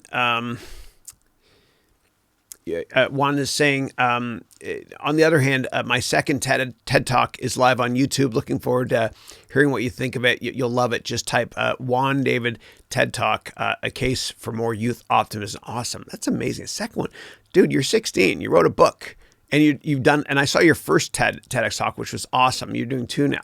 Damn. I didn't know what the hell. I didn't know the difference between preferred stock and livestock when I was 30. Yeah. And Juan is saying, have a great day, Chris. I'm at school and I will need to leave the call. Thanks for doing this. Oh, you're most welcome, man. You're most welcome. And there's some people you kind of know in your life and your gut tells you they're going to go on to do great things and change the world. Juan David is one of them. And then Kamal is saying, hey, Chris, last time you mentioned one book, The Art of the Deal, which is by Donald Trump. Please suggest some other career development and finance related books. Yeah. So there's mine, the networking book, which is free. Get from my website. There's another one here called Givers and Takers. It's so hard to do it in reverse. Right there. I would check out that one as well. There really aren't that many great finance books. If you want, there's a fantastic professor at NYU. His last name is Damodarian, and he does a lot of great finance stuff. But it's hard to find finance books in general that aren't dry. Like even The Intelligent Investor, which I do recommend. It's Warren Buffett's Bible, so to speak. And when Warren Buffett came and guest lectured when I was in business school at Columbia, his wife was there. God bless her. She passed away. But his wife was there and she was teasing him because he brought that book, The Intelligent Investor, on their honeymoon. That's actually a good point. What do you want to be when you grow up? Well, what book would you bring on your honeymoon with you? Okay. Yeah. But so you might want to check out The Intelligent Investor, which is by Graham and Dodd. And it's about value investing. It is dry though. I promise you it is. But that's a good place to start. Aside from that, like career development, I mean, anything Tony Robbins has ever written, of course, it is great. It's great. Yeah. In fact, for those of you that are taking any or want to take any of my courses, save your money. And instead, I want you to go to UPW. That's Tony Robbins has events all over the world. UPW. Unleash the power within. I promise you, it will change your life. I promise you. Yeah. All right. Hold on a second. My stomach is grumbling, so I'm going to have my first meal of the day here. My kale shake, which I make every Sunday.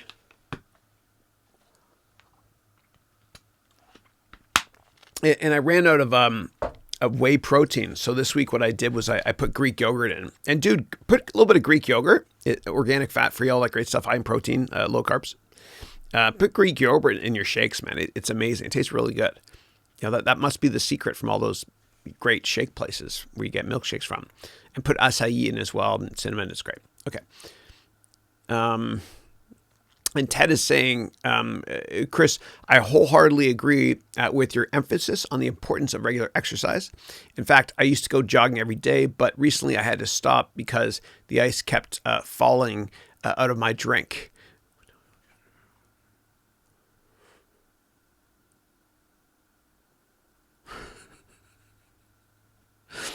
And then you wrote, what can you advise about this problem? Okay, I feel you. So, all right, I'm going to talk about this product here. And again, I'm not affiliated with anybody, but This here is a smart lid thermos. And what you can do is you charge it here and it will synchronize directly with your watch, whatever, your phone, and let you know how much water you've drank throughout the day. And I don't drink enough water. We all need to drink more. Yeah. I use this thing, though, if you get a chance. Yeah. Speaking of ice, we've started to, we have company over, whatever. We freeze grapes, and then we serve them frozen. It's actually really good. Really good. Yeah. Try putting that in your water as well. And sometimes I'll put fruit in here as well. And there's a ton of lemon in here. Lemon is really good for you. Don't do orange juice because it's extra sugar and carbs you don't need. Yeah.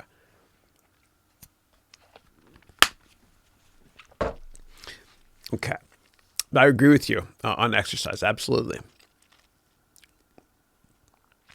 Jose Leonardo saying, hi, Chris. How are you? I hope you're doing great. I'm awesome. Thank you.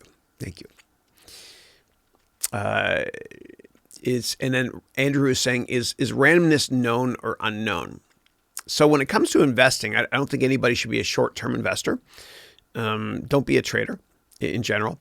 I'm talking to everybody, myself included, because you will be fooled by randomness. You'll be wrong for the right reasons and vice versa. And there's no traders that have been successful longer term. Otherwise, we know their name. We can't name any.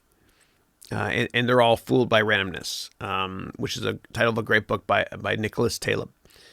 Yeah. And if you try to trade, you'll lose your shirt because every month has 20 weekdays, which means 20 trading days. And you have no idea what sort of saber rattling is going to go on between superpowers. Political comments that will be made. They'll push the market up or down. You just can't make money that way. It's impossible. You got to be very, very long-term focused. Yeah. Okay. And then Octavian is saying, yes, go ahead. I'm not sure what you're referring to. I'm sorry. The older I get, the better I was. Maybe you made a comment earlier and I lost my train of thought, but let me know, please. And Omar is saying, I want to emulate Elon Musk, but I love my wife and kids as well. Can I do both? Ooh, that's a good point, dude. Oof. Yeah. So I was saying business-wise with him, not have 5 kids with your first wife and then get married again and stuff. Yeah. And I saw once a joint interview over Google Hangouts, actually, with Elon Musk on one side and Richard Branson on the other side. And Richard Branson poured his heart out to Elon, saying, I hope you find time to spend with your kids as well. Yeah. And this, I think you only get married once. I do. But you got to make time for family and kids and whatnot. And I'm going to show you how.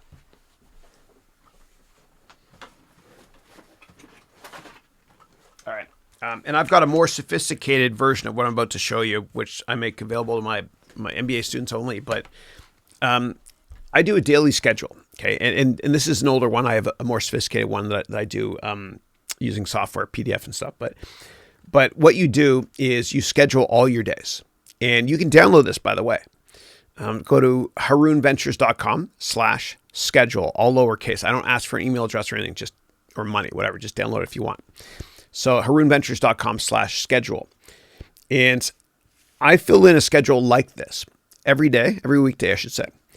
And I make sure when I score myself at the end of the day, meaning before I make tomorrow's schedule, that I made enough time for family, right? And we're all different, but at the top here, when I score myself, we're all different. God, then family, then diet, then weights, whatever. 20,000 steps, yes or no, which means 10,000. You know what I'm getting at. BMI, face times 2, which means wash my face twice a day, whatever. Opening up a little bit too much here. Anyway, all that stuff. But I think you can plan each day in advance so you do spend time with your family. And I'm proud to say that I see my kids every single night. I don't go out of town much on business, maybe once a year or twice, whatever. I get offers all the time, I'm humbled to say, to give keynotes all over the world. I won't do it. I don't care what the money is. I want to be there for my kids. I want to be that dad that's there every night for my wife and kids to have dinner or say prayers before bed. And I've been doing that with my kids since they were born. Andrew's a little bit too cool now, so he does his own prayers on his own. But my other ones will, I'll say a prayer, then we'll play Field Runners on the iPad. It's an old game. It's an oldie but a goodie. And Field Runners Part 2. We'll watch trailers, whatever it is. But no, I a little bit off topic, I know. But I make time for my kids always. And Christine, always. They are my rock, my base. And without them, I'd be nothing.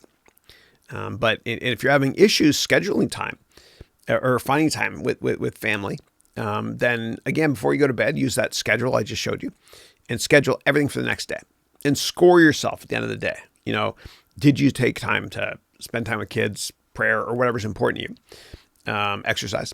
And if you didn't, take 10% off each one of those violations and score yourself out of 100 with all. And download the template if you want to. It's in PowerPoint. You can customize it in PowerPoint or Keynote or Google Slides or whatever it is. It works with all applications. Okay. And then Fujimori-san. Oh my God, dude, it's been a while, man. I think it's been at least 6 months, maybe more. Dude, welcome back. And hajime mashite yet again. Yeah, all over again. I don't know, say how nice to re-meet you. Asuma-san, I'm not very good at Japanese, sorry. But yeah, but Omar, your shukudai, so to speak, and only Fujimori-san will understand that. Your homework, I should say, is to fill out that template daily. Yeah. Wow, Fujimori-san, it's great to have you, buddy. I missed you. And then Simcha is saying, Chris, I know you don't like mutual funds, but I don't pay any fees because my grandfather is a broker. So family gets to invest with zero fees. Do you think I should still not invest in mutual funds? Yeah. So what your grandfather's referring to is commission fees. So when you have a broker or any human selling you a product, any product in the world, there's a markup, right? And he's not marking that up, but there are still fees of between 3 and 5% in that mutual fund. Ask your grandfather. And also you'll see that 90% of ETFs outperform mutual funds. And ETF fees are usually 0.5% max. Another problem with mutual funds, and your grandfather will definitely agree with me on this, is that they don't care about your tax mandate. So what happens in almost every country in the world is governments incentivize you to be a long-term investor. How? Because governments make you pay higher tax on money you made within 1 year. And if you make money on something you've held for more than a year, meaning you haven't sold it yet, you pay less tax. And mutual funds don't care about that. They don't care about you, us. You know, they churn their book, they buy and sell, then they chase performance in Q4, whatever it is, because their salary is mainly based on a year-end bonus. And what happens is it creates these terrible tax events for you. And then you'll get a K1 or whatever accounting document it is where you're based, which will stipulate that you made this much money that year. And it's usually a lot higher in terms of realized profits, okay, than ETFs, which is a bad thing for tax reasons. Ask him about that. You'll see. Okay, Fujimori-san moved to India last December. Oh, that's why I haven't heard from you in a while. Excellent. It's great to have you back, dude. And then Omar is saying, where are the best places to buy ETFs? So there's a bunch of great ones. Vanguard is probably my favorite. And there's also Schwab, talk to Chuck. Charles Schwab is great. And they're all competitive with each other too, yeah. And only by brand name. And those are two wonderful brands. And there's others too, like iShares. Okay, and then Simsha is saying, what do you think of whole life insurance versus term? Do you think I should give up my whole life insurance and buy term instead? I have whole life for 2 years. I don't think I'm the right person to answer that question. I'm sorry. Talk to a financial advisor. Okay, and Bandy is saying, how are you, sir? I'm awesome, thank you. And you're writing here, I'm a 26-year-old. What is your advice to you? So probably the same advice I've given on this call so far. Somebody who's 17 early on asked for advice, and I gave that advice. And if you're just joining us now, you can always rewind the call right now. It's all buffered, like DVR'd, so to speak. I don't know if people still say that, DVR. But you'll be able to watch those questions. And even if you didn't see that and you don't have time to go back and rewatch the whole thing, then within a day or so, I just brought on a new employee that's going to make sure that all the weekly Q&A calls are indexed really fast, like within 1 day. So you can go to the description field of this video and you can click on the question. and the time. It'll take you right there to save you time. And we've had that done as well for all 71 previous webcasts that I've done weekly. And for those of you that are MBA degree students, this new person that I hired, Hisham, he's great, is doing the same thing for the Q&A. So if you go to the Teachables version of the course, the ones that are recorded, you'll see that starting with the newer ones, they're all indexed as well. So you can jump immediately to the right question. And within the next week, all 5 of the Q&As we've done so far for the MBA degree students will be indexed like that, just to save you time. Okay. And then Dante's saying, hey, Chris, it may sound out of topic, but I'm writing a motivation letter for a traineeship at the European Commission. Can you offer me advice? Yeah. So what we're going to talk about, Dante, in Monday's class, topic 1 of 3, is going to deal with writing personal letters and cover letters. And you're going to love it. You're going to love it. And the script that I show you, and I'm going to provide you with many templates as always, you can copy and paste into an email as well. But wait till Monday, because we're going to do an exercise on that. And you're going to absolutely love it. Okay. And I asked Jason about I knew it was GoPro. Damn it, I wanted to say something. Jason saying the main camera outside was the GoPro 7. You adjusted the ISO, okay, plus a frame rate outside as per your video course suggesting. Shameless plug, thank you. Okay, cool. Thank you. Yeah, GoPros are amazing, especially with light outside. They're great. They're great.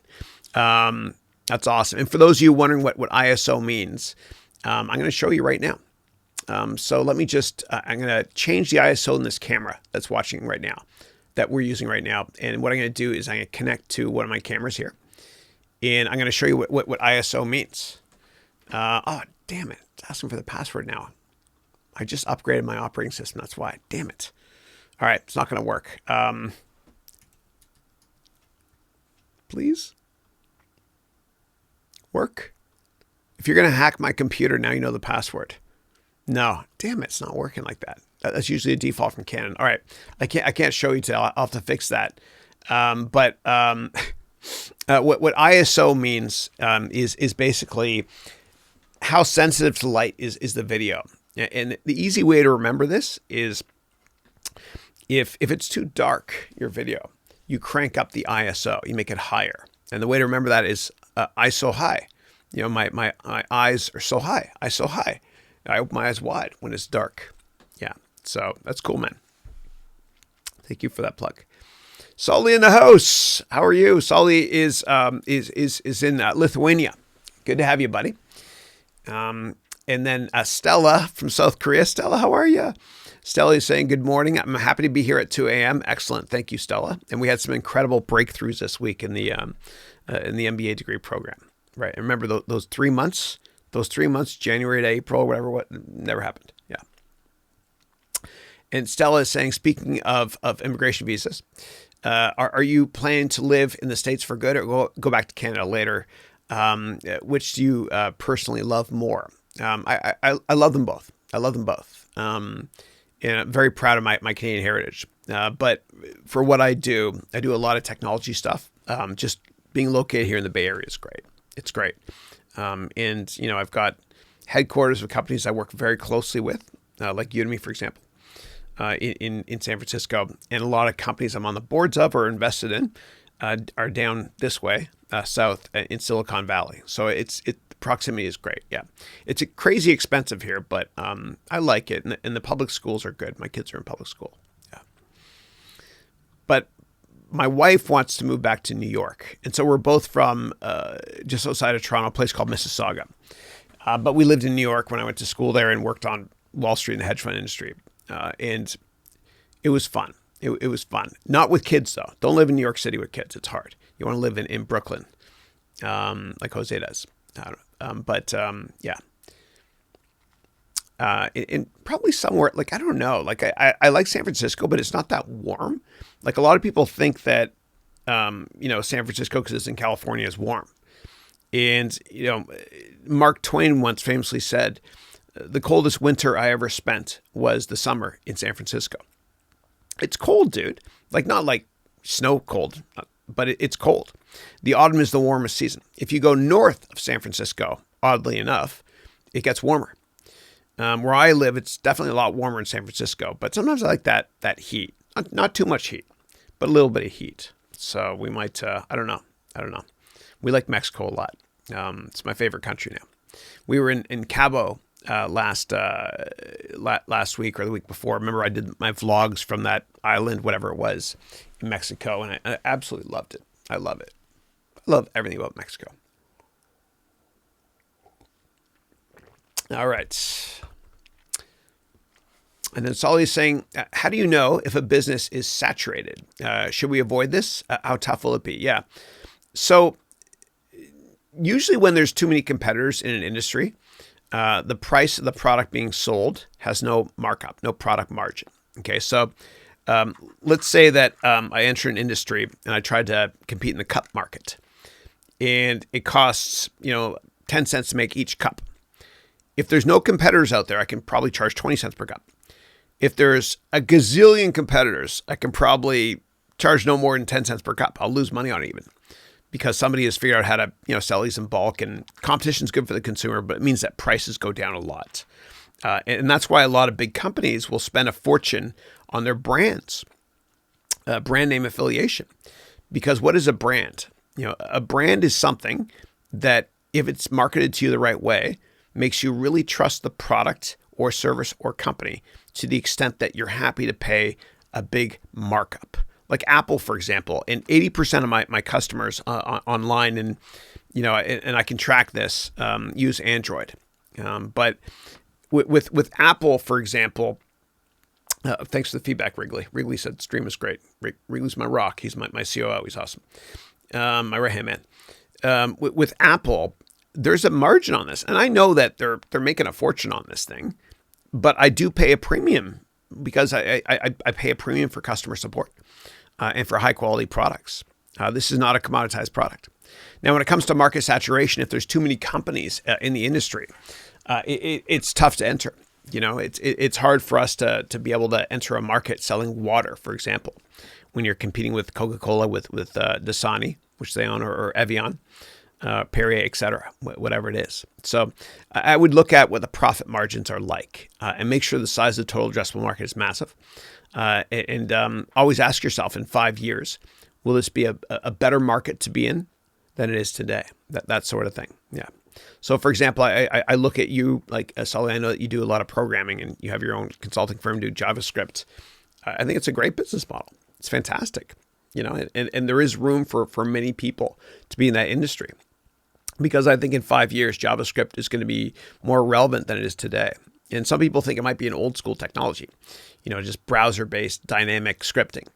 But I see a need for it in all sorts of documents. I think eventually we're going to have Photoshop documents, or PSDs, which have JavaScript options included. Kind of like with and so I know you're in my MBA degree program, with the PDFs I provide you guys with.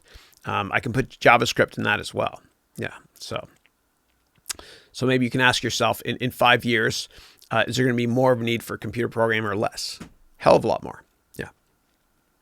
But you can also quantify it, Sully, and we'll do that when we do the venture capital boot camp in the second half of the MBA degree program. Yeah. And you'll get to start a company then. Another one. Solly's saying, if an industry resistance against technology, how can we penetrate it? I don't have a particular example, but if the people in that industry don't trust technology, what can we do to enter? Yeah. So I would say that there are a couple industries that are very, very hard to penetrate because there's a lot of government regulation. So whenever there's too much regulation, entrepreneurs say, screw it, I'm not going to enter that industry. The government's going to block me or Heisman me from doing stuff. And so that's why for years, the healthcare IT sector and financial services didn't see much innovation. And even GovTech, the way that governments work themselves, not much innovation because there's too much regulation in general. But if it's an old school industry, there's got to be a way. I mean, there are still a lot of industries that are ripe for disruption. Kind of like the taxi industry is like one of the oldest industries. But it was ripe for disruption. And of course, Uber and Lyft, whatever, and other companies have disrupted it. But I think you got to find a way to make a product or a service, an old school product or service, cheaper and more convenient. it's kind of like newspapers. It was so ineffective. When I was a kid, dude, I couldn't wait to wake up so I can look at the stock pages when I was a teenager to see how my stocks are doing, or to see the baseball scores. And then all of a sudden, internet was born. At least HTTP, the browsing market, I should say, when Netscape went public. NSCP was the ticker in 95. And all of a sudden, it didn't make sense for me to go and buy newspapers. Right? It was ripe for disruption. There's probably a lot of pushback at that point, too. A lot of people said, well, I like to get the paper version, like the New York Times on Sunday, which I still love. But the writing was on the wall that eventually somebody could get you a cheaper, faster way to get access to information. So as you approach different industries, solidly ask yourself, are there industries you're currently looking at that you could provide the service or product in a cheaper way and a faster way as well? And if all else fails, you can compete with markets are saturated if you offer impeccable customer service. I think that a company is only as good as its customer service. I really, really do. And if you can offer amazing customer service, then you can charge a margin, a big markup, so to speak. I don't mind paying a markup, for products that are awesome, because I know in the long run, it's worth it. Again, a company is only as good as its customer service.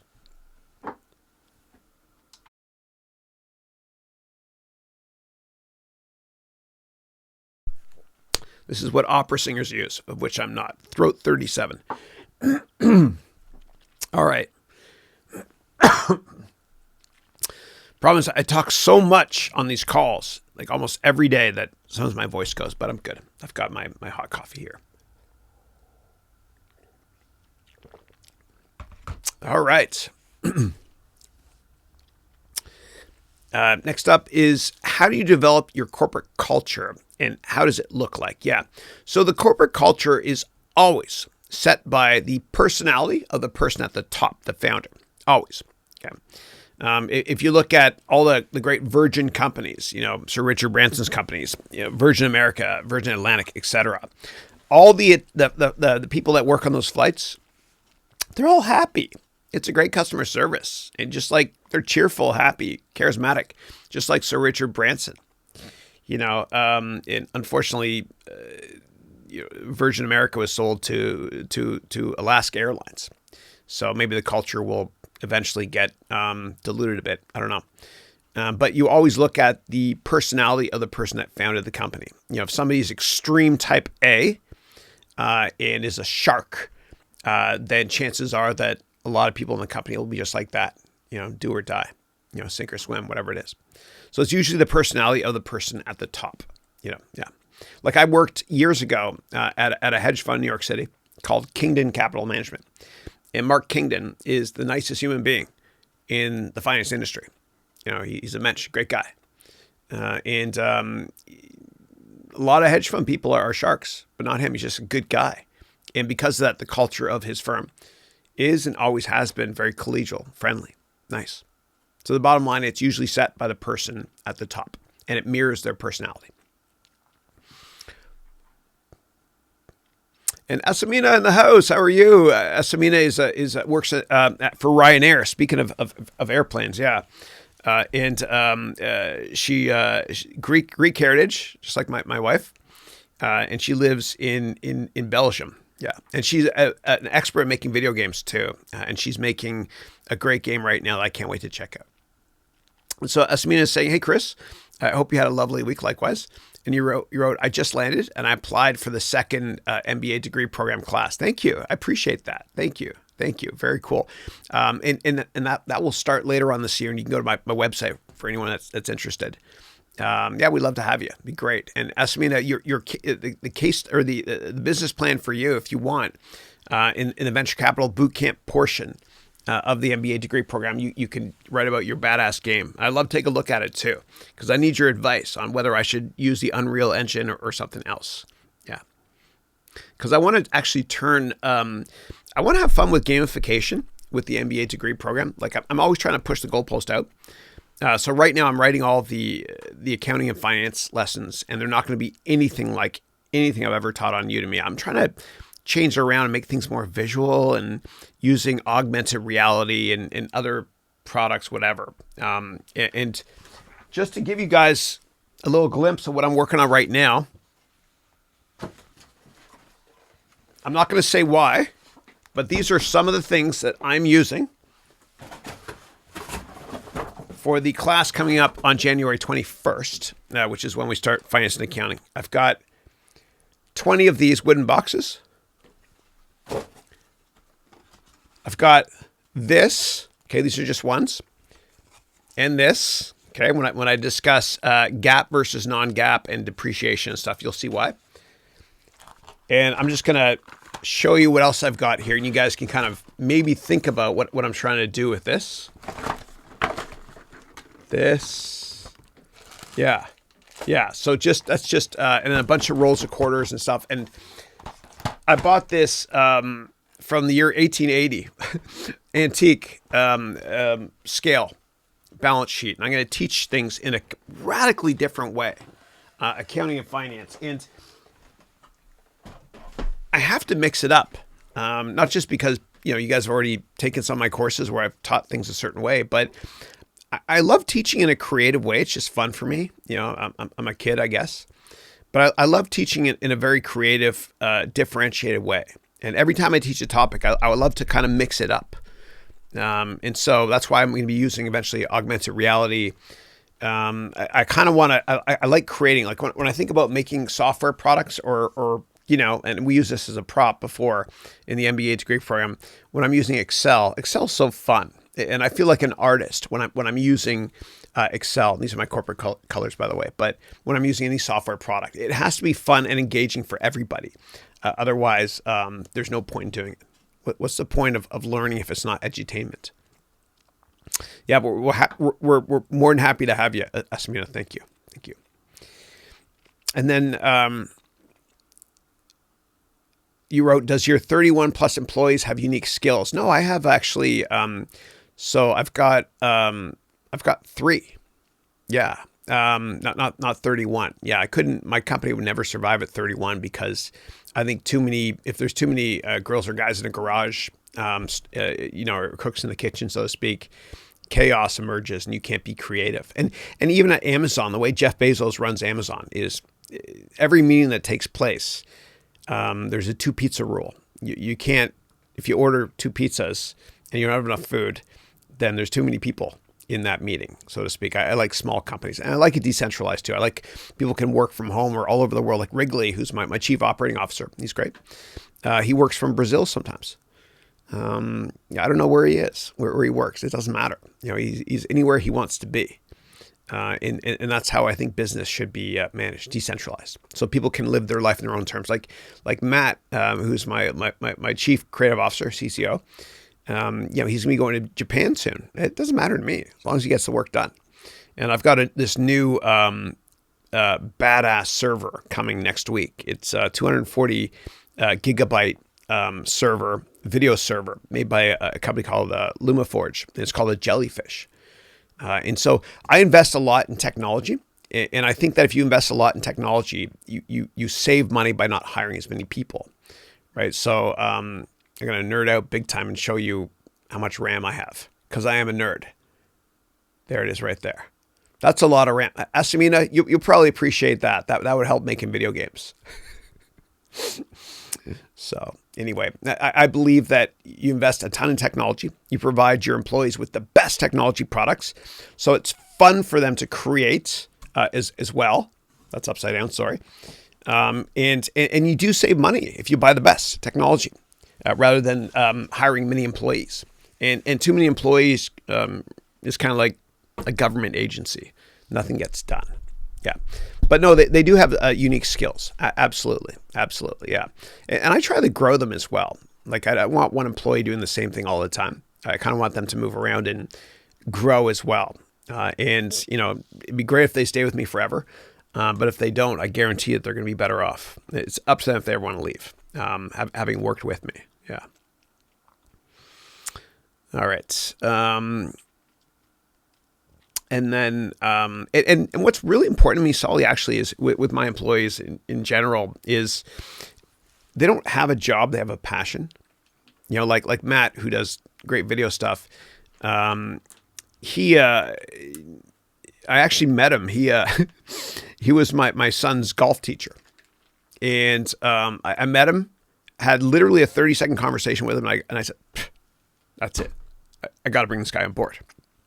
30 seconds. That's it. I can size somebody up pretty quickly. I'm not an arrogant guy, but I'm a good judge of character.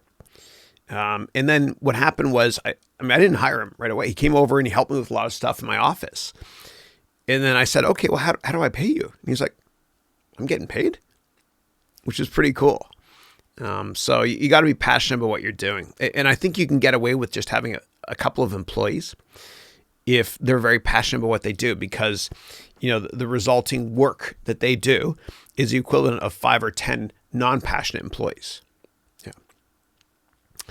All right. And then whenever I do all my vlogs myself, like everything, I do, it's because it's fun for me. I could have employees do it, but I enjoy it. So I do my vlogs. I have 7 vlogs every week. I just do it on the elliptical trainer. I'll make it in Final Cut. And then I'll do the Photoshop stuff. And Photoshop's so fun. And so is fun. I love software. It's so fun for me. I thoroughly enjoy it. And when I do this event here, there's only been one occasion where there's been, one of my employees in the room here. But this is always just me, and I figure it out. And for those of you that have been on my call since, this is a 72nd week. Remember the first week, the first couple weeks, there's no questions. I had to kind of just make stuff up, whatever. And the quality wasn't that great. You can go back and look at my early calls. But I always believe in pushing the goalpost out, continuous improvement. And I expect the same from myself and my employees as well.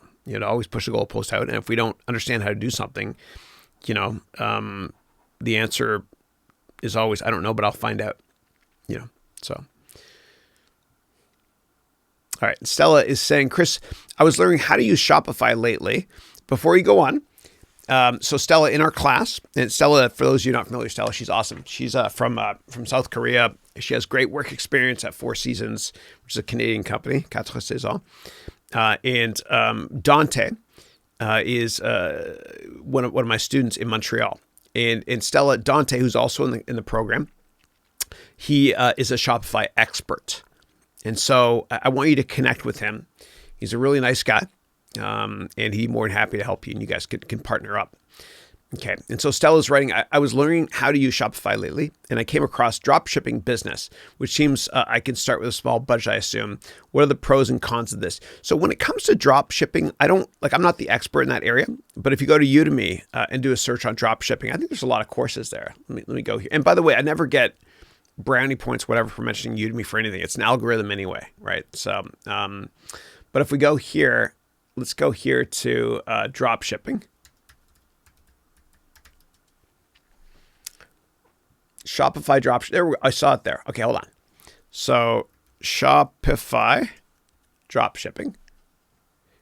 And there's a bunch there. Yeah. So what I recommend doing, Stella, is taking one of these courses here. Wow, who's this, man? 10,000 ratings. Damn. I want to find out who's teaching this. I'm curious now. Yeah, so, 10,000 ratings at 4.6, that's better than my courses, yeah.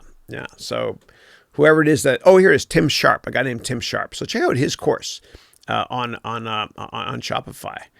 Wow, what else does he teach? Good for him, man. I've never even heard of this guy.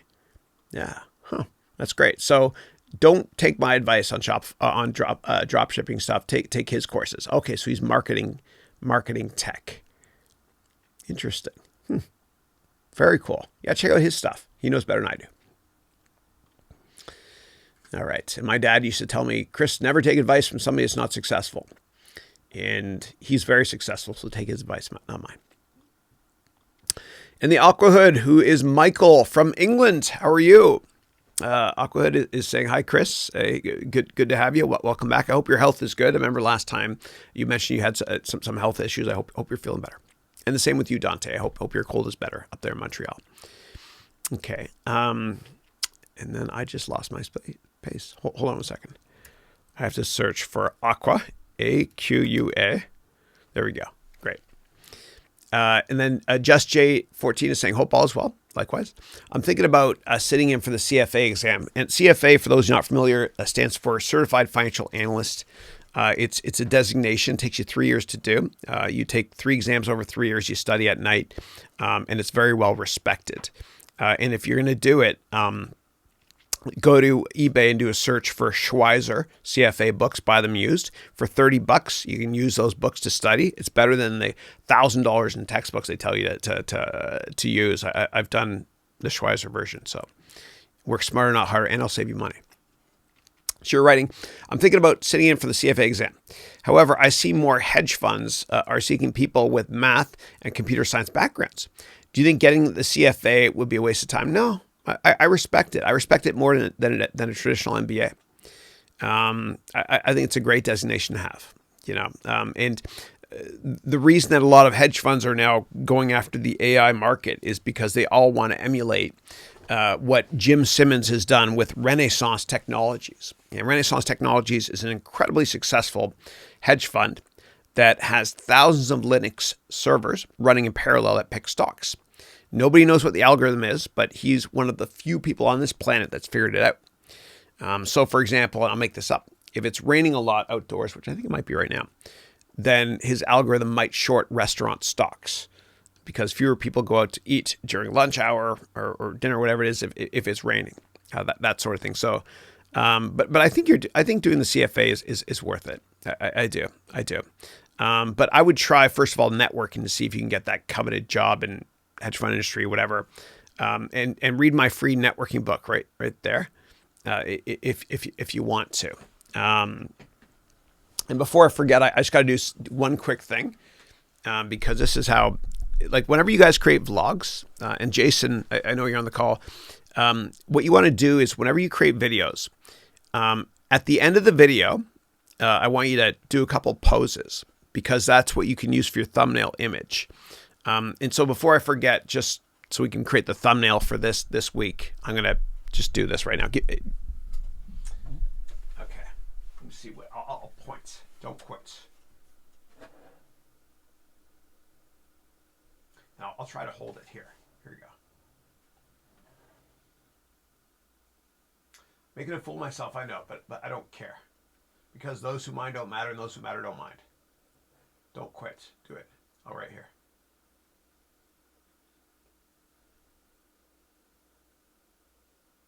There we go. That was a good one. Great. And then what I'll do is later on, I'll just export that current frame, right, or screen print, whatever, and make that the image for my weekly. Yeah. Thanks for your patience. Okay. And Anadi is saying hi. Anadi is one of our MBA degree students, and he's also right now doing an MBA at Notre Dame, which is a great school, the Fighting Irish, right? Rudy.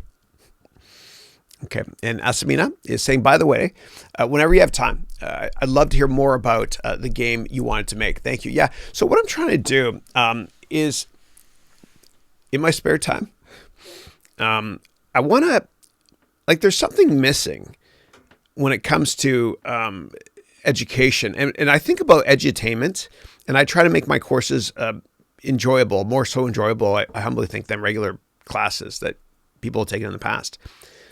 But when I'm trying my best to use Hollywood-style videography, and we're getting a lot better. These aren't perfect, but I'm getting better with this stuff. But I think about entertainment and gamification, and there has to be a way that I can incorporate video games, like some sort of open world concept to teaching business. I'm playing around with AR right now, but eventually what I'll do is for my MBA degree students, I'm going to create an open world platform. I don't know how, but I'm going to get it done. I don't know, but I'll figure it out. So that you guys might be able to interact with each other virtually.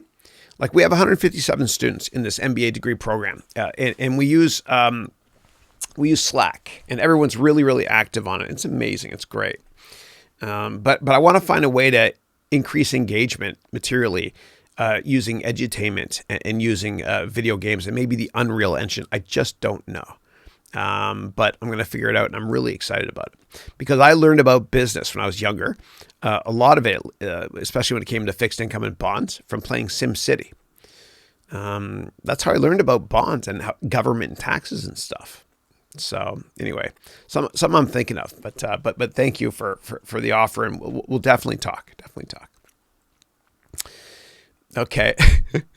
So Danios is saying, okay. So earlier on, what I did was I showed this daily schedule that I complete. I do something like this, a different version actually, every single day. And you can get it from harounventures.com/schedule, all lowercase.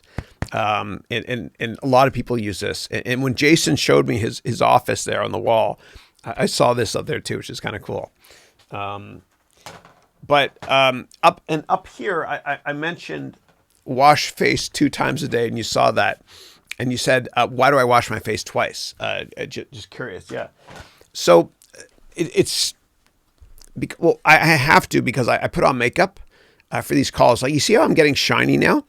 I'm not shiny at the beginning of each webcast, but anybody that goes on television or movies or whatever it is, you're under these bright lights. Actually, I don't look at it.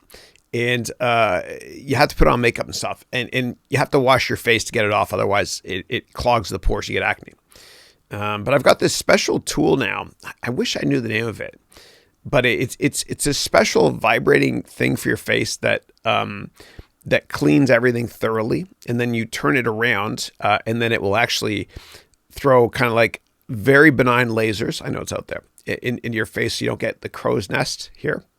Or these other old age stuff. You can't reverse aging, but you can slow it down. And so that tool I use, and if you guys are curious, I'll find out the tool and tell you the name. It's amazing. It's the best new product I've bought in years. But what you do is you put it here.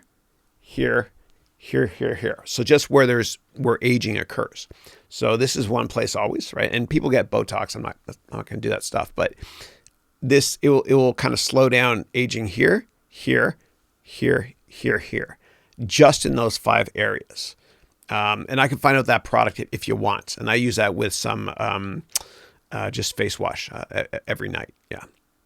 So, but if I forget one day to do it, it's disastrous. Yeah. So anyway, I do it first thing in the morning and at night, especially because I wear this stuff here. Yeah.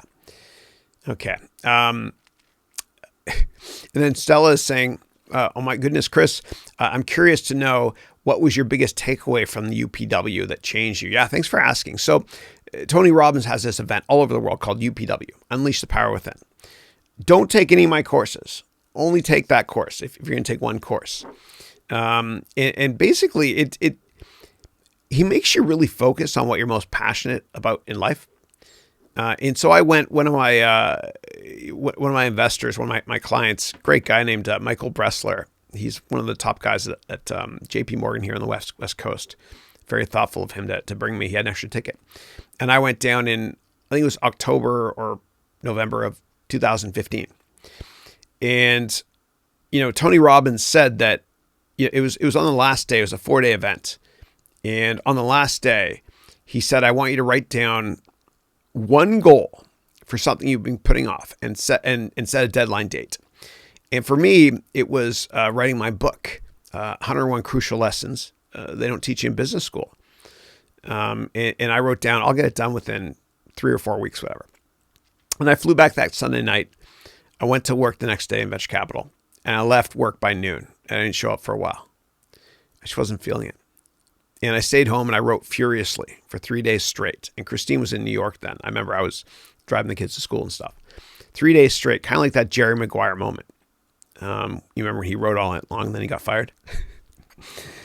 And I wrote my book and I couldn't stop. And I was just full of passion and on cloud 9 after that, that conference.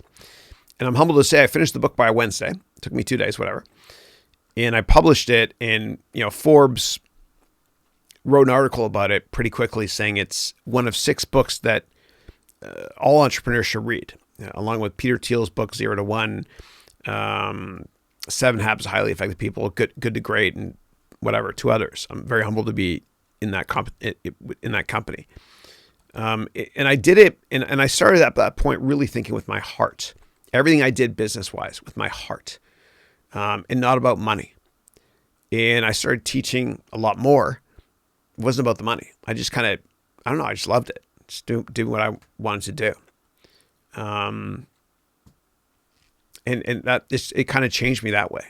It really did. And it also helped me to condition myself mentally to think of things in terms of pain and pleasure. That's something Tony Robbins came up with. Like, if I eat this piece of chocolate cake right here, I'll feel this much pleasure, but this much pain because I'll gain weight, whatever.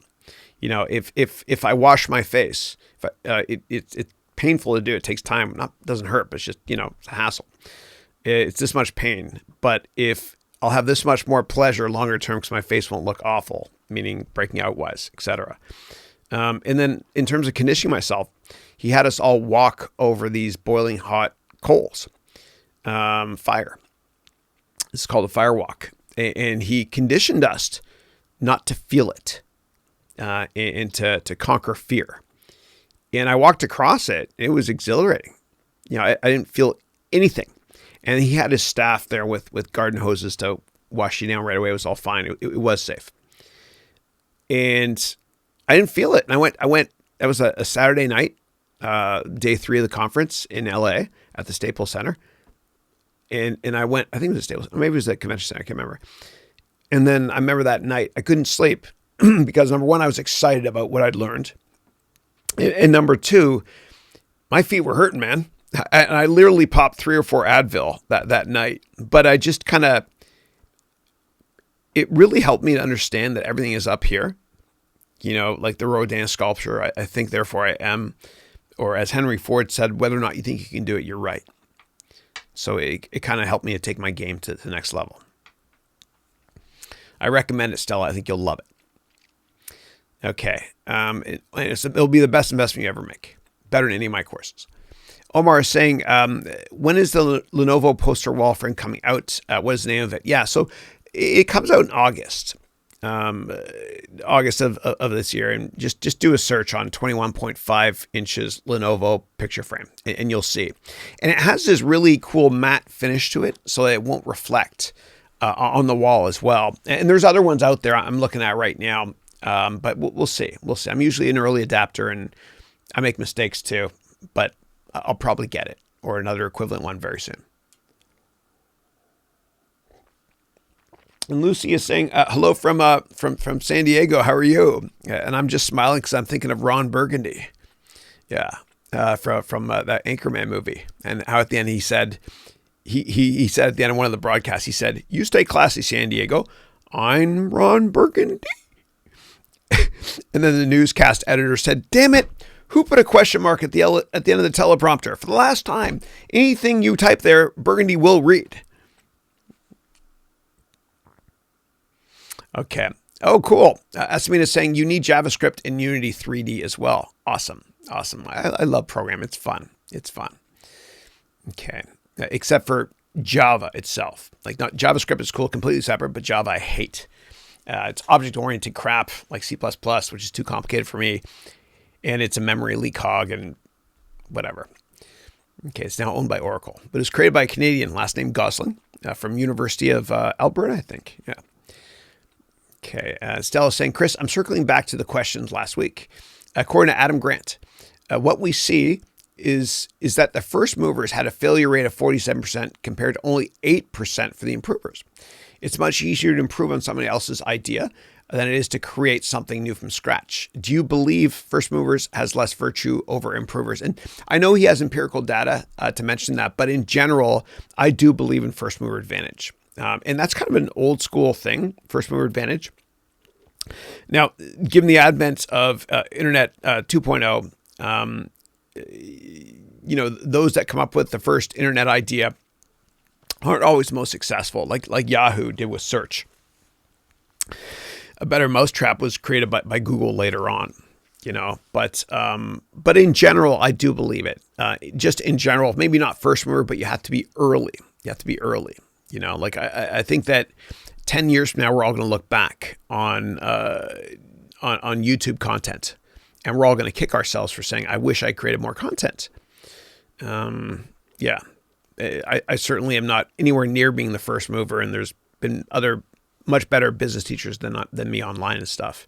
But I think being an earlier adopter makes sense. Yeah. If everybody is already in an industry, it's hyper competitive and margins are too thin. But if you enter the industry very, very early, meaning you're an earlier adopter, and you have an earlier advantage because you can scale your business a lot and lower your pricing point materially and make up for it in scale. Yeah. Kind of like Walmart does with EDLP, everyday low prices, their strategy.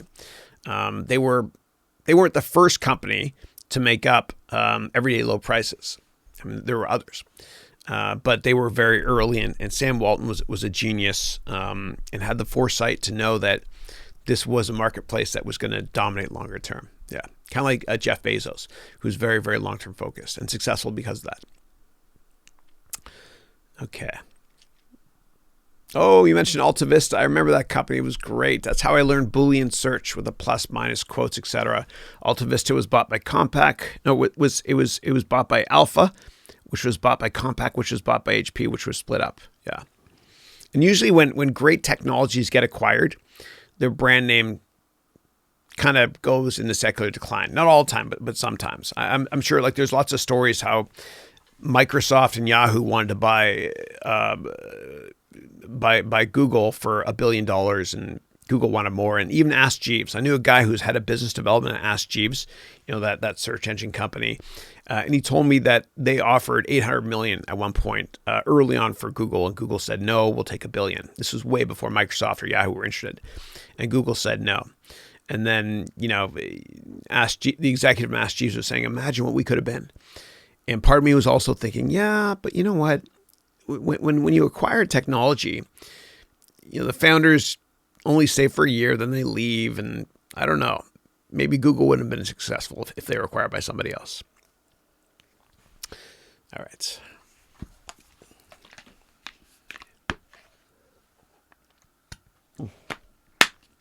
Damn it. All right. Hold on. I just spilled something. Give me 1 second. I will be back in a minute.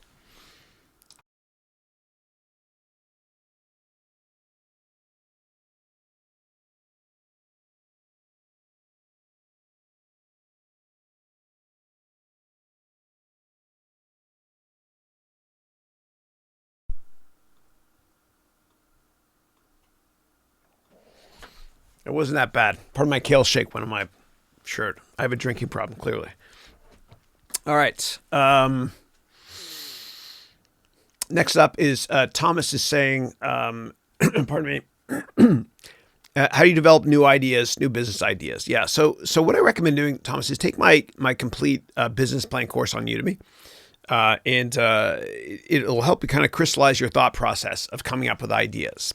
And ask a gazillion questions as you create your business plan with me in that course, including the size of the total addressable market.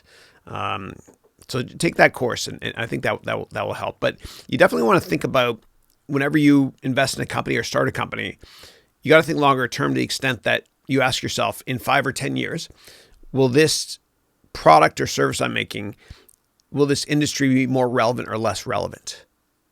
And that will kind of help you understand and see the forest from the trees and the bigger picture in general. Yeah. But I do help you in that course, the complete business plan course. I help you thoroughly understand and how to assess the competitive marketplace as well.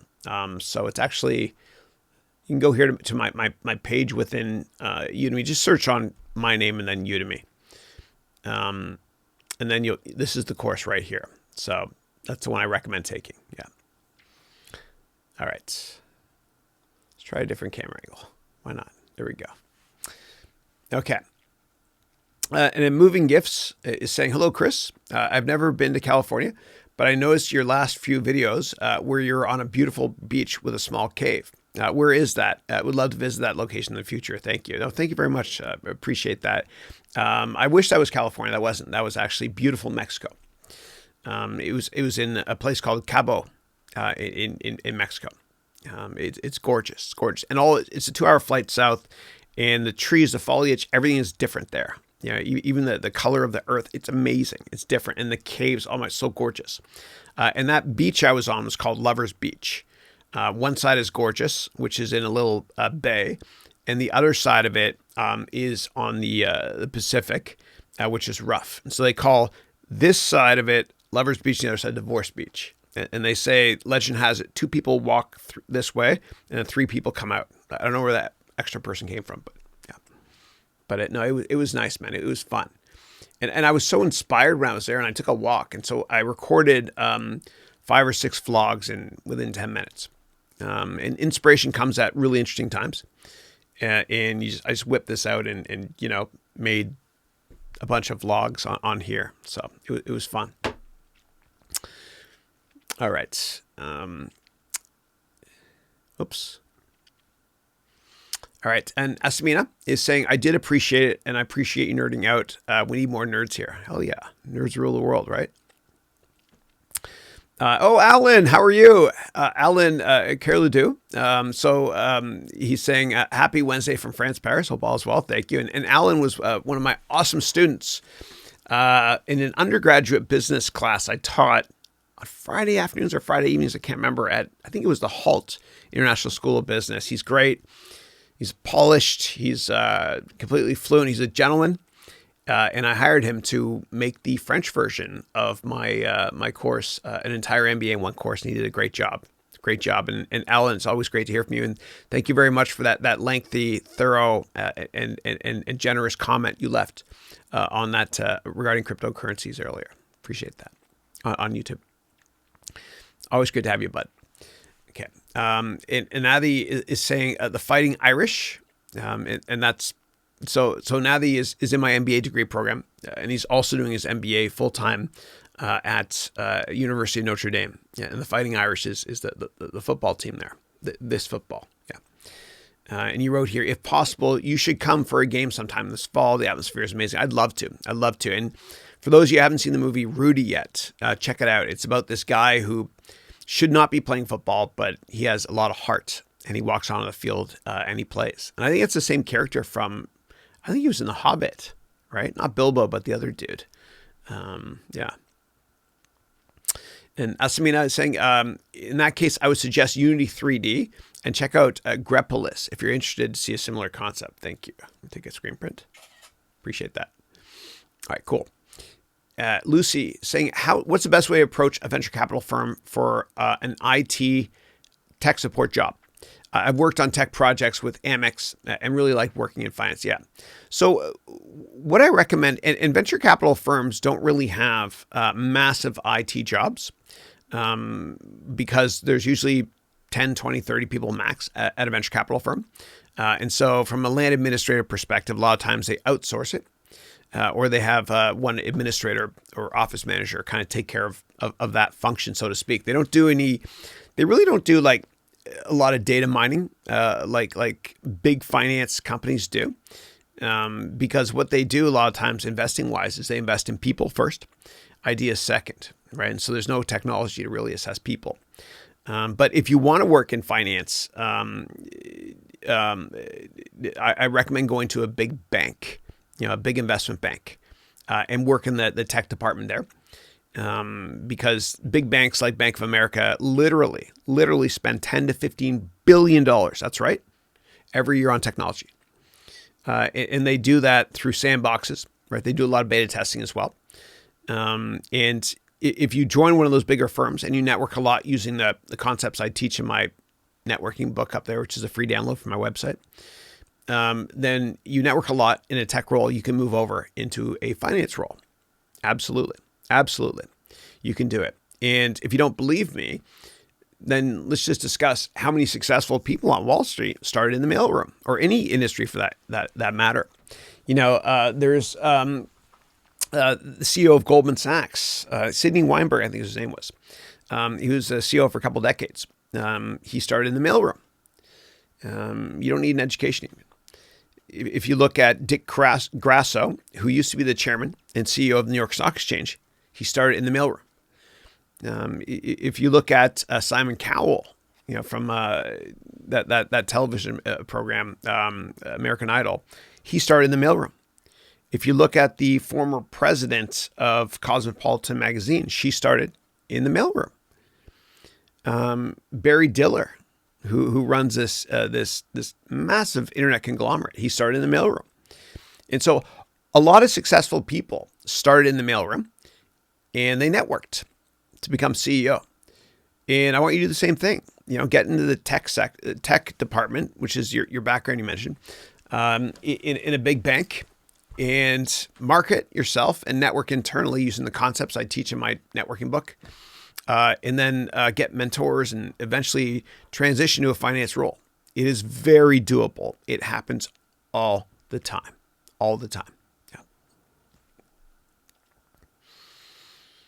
Okay. All right. Thanks, Stella. All right, cool. I probably learned that, Stella, from Christine as well, about the face thing. Yeah. When I was younger, I had no idea. I didn't put on stuff in my face. And by the way, for anybody that's younger, if you don't put on face cream, I'm talking to guys now. Okay. A lot of women look younger than men when they're older. And part of the reason is because, women put on makeup, which a lot of times has SPF in it. It blocks the sun's rays. A lot of men look older. And so when you're younger, every day, if you can, put on SPF 30, right? The sun is the ultimate ager. And I use this stuff called Neutrogena cream on my face, whatever, every day. But I wish I started doing it younger, but yeah. All right. And Smart Life is saying, hi, it's Nita from India. Hi, how are you? Welcome to the call. And you're writing, I'm also in the process of writing my book, but I keep postponing it. I want to do it this month. The goal just keeps shifting. Any tips? Yeah. So the way to get something done is to set a deadline date and tell everybody.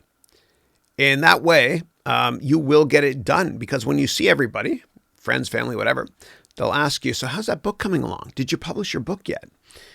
And it puts pressure on you in a loving way to get it done. So you want to vocalize your goal and vocalize a deadline date as well.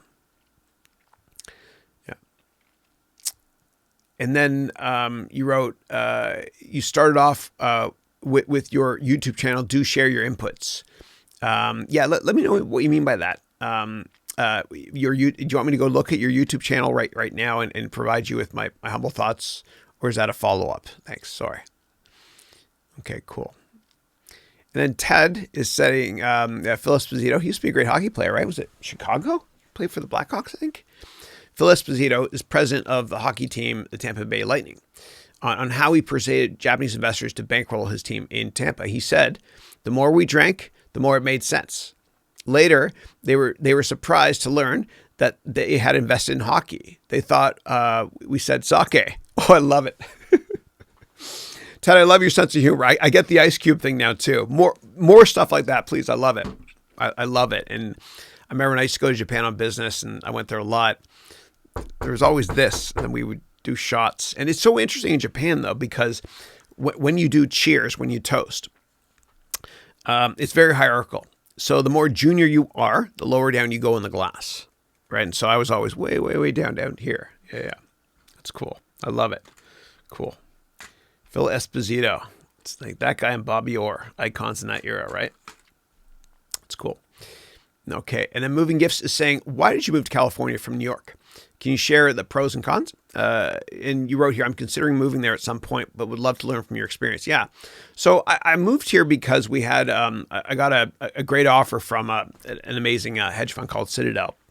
And I was working at another hedge fund at the time in New York. And we just had our first kid, Christine and I. And it was 2004. And Andrew, was a baby living on the Upper East Side with us in New York. We had a junior 4, which is sort of like 1.5 bedrooms. And I thought to myself, you know what? I want to raise a family with a backyard, kind of like when I was a kid growing up in Canada. And in New York, it doesn't matter how much money you have. It doesn't matter. You can't have a backyard. You cannot. You can in Brooklyn, where Jose lives. And Jose, I'm sure you and your wife and daughter have a nice backyard there. Brownstones, all great. But that's it. And for me also, I was traveling a lot. I didn't want to be that dad that doesn't see my kids. And I was in New York City and working at a hedge fund. And I was traveling to San Francisco Bay Area because I invest in tech companies all the time. And so this offer came at the right time. It was a headhunter that reached out to me. And always take all headhunter calls, please. Always. Always, always, always. Because every company you work at, it's very cyclical. And, they're not loyal to you if they have to let people go. And you got to think of your family first, then yourself, then the company. So that's why we moved out here. And I would say, in general, it's great here. But the problem with the San Francisco Bay Area, if you work in finance, is there's really a dearth of finance opportunities. Not many finance companies out here. There's a bunch of large value investment mutual fund firms like Dodge & Cox and Capital, which has its headquarters in LA, but they're here as well, which are great. And there's a handful of hedge funds as well. But if you want to work in finance, if you want job security, it's easier to do it in bigger financial centers. San Francisco, most people don't realize this, has a population of under 1 million. People think it's this massive city, but it's not. It's not. So there's just not as many opportunities out here in finance. I found opportunities, whatever. I networked a lot. So if you're going to work in finance, I don't know if the Bay Area is the best place, to be honest. If you're going to work in tech, obviously it's an amazing place. From a culture perspective, I find it's easier to network here. People are more laid back than they are the East Coast. Maybe it's because New York is a big city and San Francisco is a small city. And, big cities, it's usually hard to get stuff done, but you can get stuff done. I also found that New York, I had a high-stress job in a high-stress environment. But when I moved out here, I had a high-stress job in a very low-stress environment, which counterbalanced nicely. So there are pros and cons, but I love both. Okay, and it looks like this is the last question here. We have to end at 11 o'clock. But what I'll do is this, actually. I'll open up Zoom. If anybody wants to ask a question over Zoom, send me a message right now to let me know. Otherwise, what we can do is just wrap it up because I don't see any more questions. But keep them coming if you guys want. This is your time. You're asking, John from Rochester is saying, Chris, what are your thoughts on Andrew Yang? He talks a lot about getting this money for everyone through a VAT tax. I don't have any thoughts on the VAT tax. Sorry. It's a value-added tax. I don't even know. I have no idea. I don't know. But I do know that, like, in general, I'm a big fan of trickle-down economics. I'm a fan of low taxes. I'm a fan of low government intervention. I'm a fan of less government services, but I am a fan of healthcare being free, having grown up in Canada. I'm not a fan of additional taxes ever. In Canada, I remember, God, what was it, 1990? I read the Canadian budget. I was 18. I remember that. I did a project on that. No, 89 I did it, on the GST, the Goods and Services Tax, which we nicknamed at the time the Gestapo tax, whatever. I was so against it. And it was 7%, maybe it's less now, I don't even know, which meant that with sales tax in Ontario, the province I grew up in, it was about 15% anytime you buy anything that's non-necessary, like food and bread, whatever. It's a little bit different, lower taxes, but it was just ridiculous, the tax rate. And I believe in very low taxes. I do. Very low taxes. And I'm a libertarian. I grew up a massive fan of Ronald Reagan, my favorite president ever. But I'm a libertarian. I believe in the power of the individual. And I believe in very, very, very, very low taxes. I do believe in unemployment insurance taxes. I believe that if you do get unemployment insurance, then later on you should pay it back. Part of it might come out of your retirement savings program. I don't know. I do believe in healthcare being provided to everybody, which is kind of tricky given my tax aspirations. But I believe in low taxes. If taxes are low, more people want to start companies in your country, and they hire more people, and those people pay more taxes, whatever. So, I'm usually in general, I haven't looked too much into what Yang is saying about a VAT tax, but I am absolutely 1,000,000,000% against ever raising taxes, ever. Yeah. So I'm a capitalist with a heart, I think. Yeah. Okay. And Smart Life is saying, I have sent you the YouTube link via LinkedIn. Okay. Let me know, Nita, if you want me to look at that link live on YouTube right now and give you feedback, because it will be publicly disclosed and people can watch the replay. So I'm going to wait for you to say yes, go ahead, or don't go ahead. Okay. And then Sadiq is saying, hey, Chris, how are you? Sorry, I'm late. Oh, no worries at all. Please. And if you ever can't make this call, you guys can always watch the replay. And within 24 hours, we actually have the entire webcast set up, so you can go to the description field to see all the Q&A. Yeah. And for those of you that are in the MBA degree program, we start at 11:15 today, and then we'll end at 1:15 because I got to record a couple new courses. And then starting January 16th, Thursday, January 16th, my MBA students will be able to get one-on-one meetings after that call. So that will be starting at 1:30. Yeah, 1:30 for a couple hours. I'll give you guys one-on-ones, and you'll all get multiple one-on-ones. It'll be fun. All right. And if I miss questions in between, please just repaste them. Okay. Smart Life wrote, Nita wrote, I've enrolled in your business plan course. I'll start working on it from the coming week. Awesome. And I hope you enjoy it. And keep in mind that you've got a 30-day money back guarantee, no questions asked. Yeah. So you can even finish the course and then get your money back. Yeah. Which hardly ever happens. My return fee is about 1%. And in the MBA degree program, we had 158 or 159 people that signed up. And there's a 30-day money-back guarantee that went from December 2nd through January 2nd. And we had one person that dropped out at the very beginning because they had personal financial problems. And then we only had one other person that asked for their money back. So that's not bad out of 158 or so. It's good. But usually it's 1% in when I offer money-back guarantee. Usually. That's how I've tracked it. And I think it leads to higher purchases as well. You got nothing to lose and everything to gain. And it's kind of like a company is only as good as its customer service. And if you go to Costco, a big retailer here in America, they've got an amazing return policy. Even like TVs, like big LCDs, you got like 3 years to return them. It's awesome. Anything goes wrong, no questions asked. It's incredible. It's incredible. So I think offering a money back guarantee always makes sense, especially for an MBA degree, which nobody does. Okay. Next one is from Sadiq. Sadiq is saying, for someone who wants to make a career in mergers and acquisitions, what are your suggestions? I'm a chartered accountant, meaning like an accountant, and you're pursuing a CFA. Yeah. So I think that the most important thing I could tell you that will help out a lot, Sadiq, is to network like crazy, okay? Which I talk about a lot in that book. Take my complete job course. I guarantee you'll find a job, right, in investment banking or your money back. Yeah. And I'm not an arrogant guy, but I am very confident when I say that I think my job course is the best course I've ever made and the best job course in the world.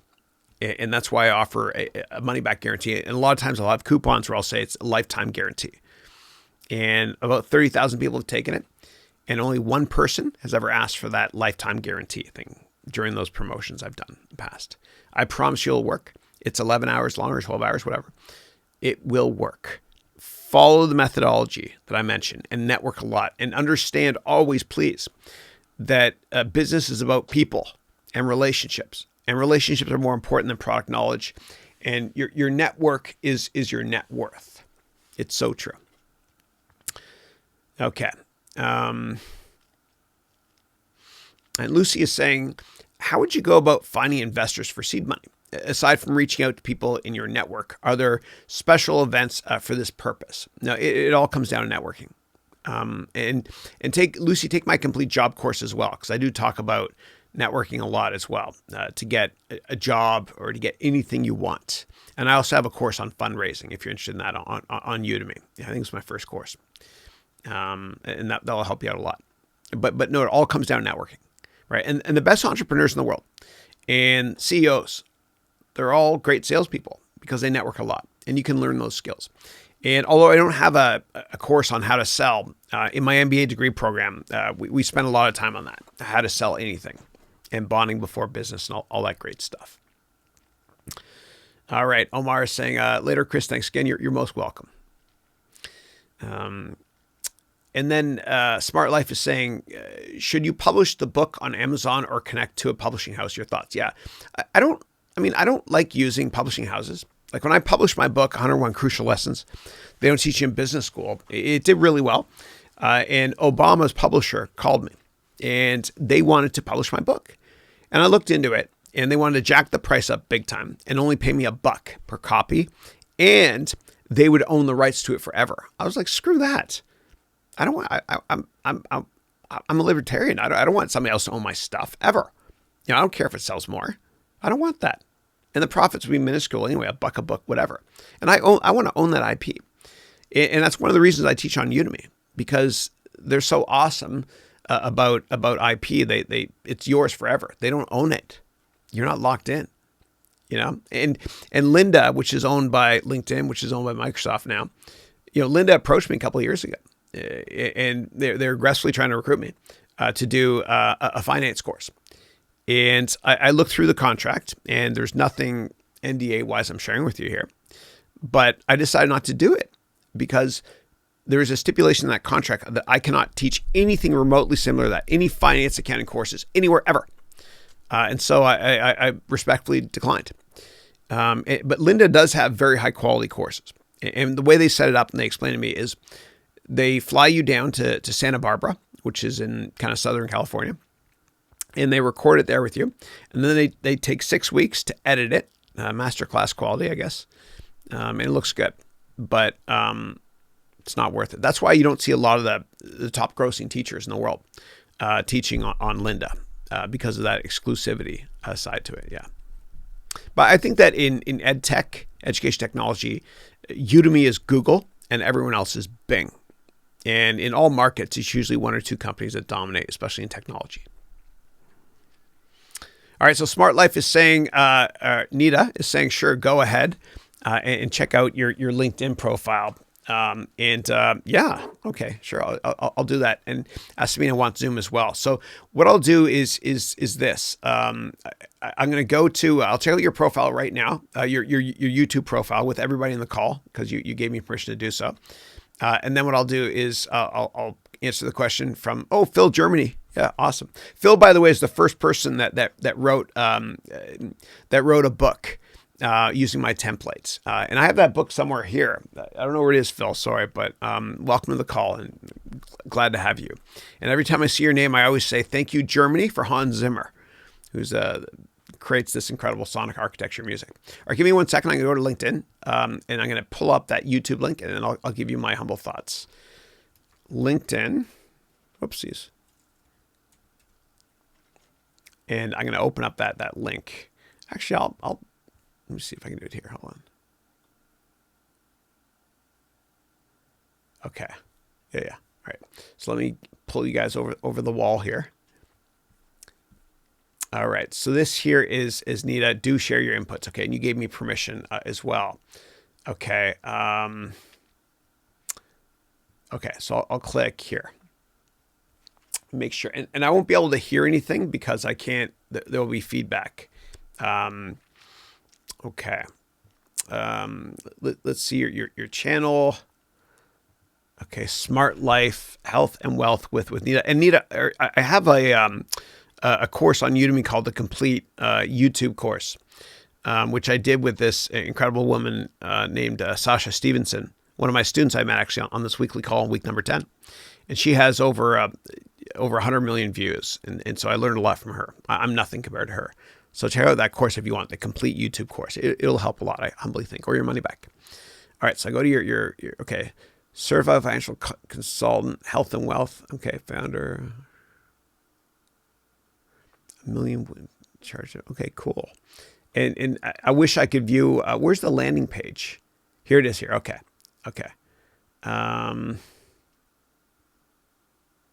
Yeah, I would say that. In the landing page here, the first thing you see is because you are the brand, I humbly recommend that you're in it, not just a picture, but you're talking and it's welcoming. So if you go to, not that my page is the be all and end all, but if you go to, if you go to my page, you'll see, here it is here. Yeah. And we can't do, unfortunately, I can't listen to stuff here, but you'll see here right away, I walk out of my front door and that's on, I'll put it down here so it doesn't eat up bandwidth. Okay. When you walk through I walk through my front door and I talk right away, explain who I am and all that stuff here in this welcome message here. Again, this is, I turn the settings down here. Yeah. So I recommend doing that. As you never get that, as cheesy as it sounds, that second chance to make a first impression.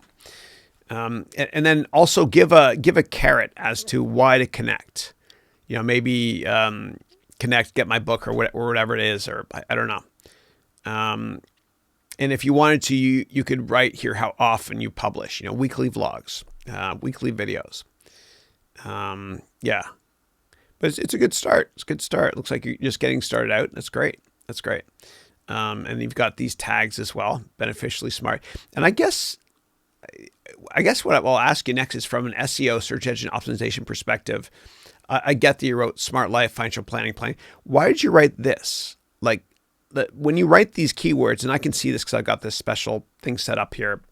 When you write these keywords, Nita, you write keywords usually that you think people are going to search on.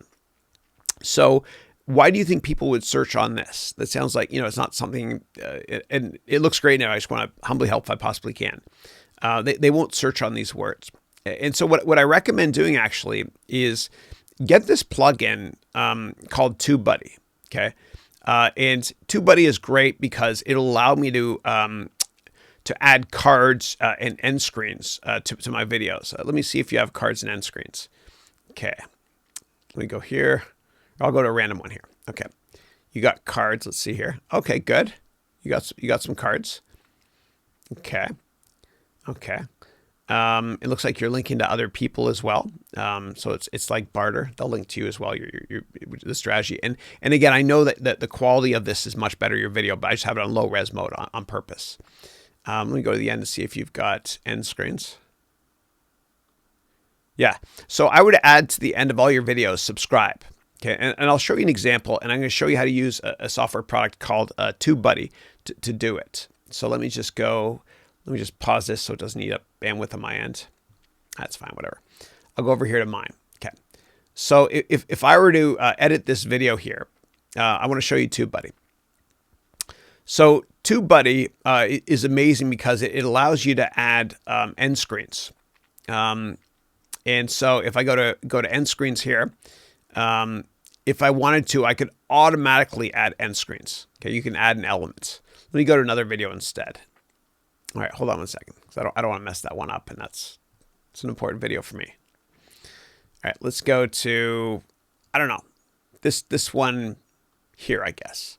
Or let me do one I did recently, because I can talk to it, because it's fresh in my mind. So let me go to my website here. Let's go to videos, and I don't know, I'll look at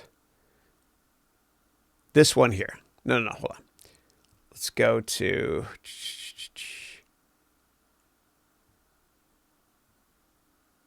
success equals thinking with your heart first. And again, the resolution is not great here on purpose because it's downgraded, but I do 4K as well. And if you have a 4K camera, you can do this as well. It's pretty cool. Then what I did up here was I advertised the complete business plan course and another course. And sometimes I set these up so that if you click on them, it goes directly to my website and then another website using URL forwarding using JavaScript. I can go there if you want me to or not. But there has to be a call to action. Like here, it's take the Haroun business plan course, whatever, or it goes to a trailer sometimes. This one here, you'll notice it goes directly to Udemy. Okay, and that's me wearing a hat. But let me open it up actually in private mode so that you don't know, so the browser doesn't know that I already bought that course. So what happens is it says, do you want to go to Haroun Education Ventures? Watch this though. It actually doesn't go to Haroun Education Ventures. I game the system so that it's going to do URL forwarding. So watch up here when I click on here. Keep watching. Haroun Education. You see that? It got forwarded to Udemy with a coupon code, right? And so if you click on this, I get 97% of whatever coupon this is, which has this code here, okay, a referral code. And so I created something called URL forwarding on a web page on my website. Take my complete YouTube course. You want to learn how to do that, or ask me next week when we have lots of time. I'll go through in a lot of detail with you. And so that's the call to action right there. I always think CTA call to action. And I always do a couple courses I advertise, not right away. I space them out. And then at the end, if you want, you can add more stuff. Now make sure these here are the end screens, that they actually don't cover up your face, right? So always have this one here, okay? Subscribe, always, always, always. And then link to other videos as well, okay? And I chose these ones here to link to. And then this one here, I said, just make it the most recent video, which is this one I did today, actually, which I'm very proud of on Muhammad Ali on courage and confidence, which I had a lot of fun with. Okay. So I'll show you how this works. So when you're using TubeBuddy as a plugin, and it only works in Chrome, it won't work in Safari, if you're using a Mac, that is. So what I did was I actually added the cards here and the end screen using TubeBuddy, which is like $9 a month or something.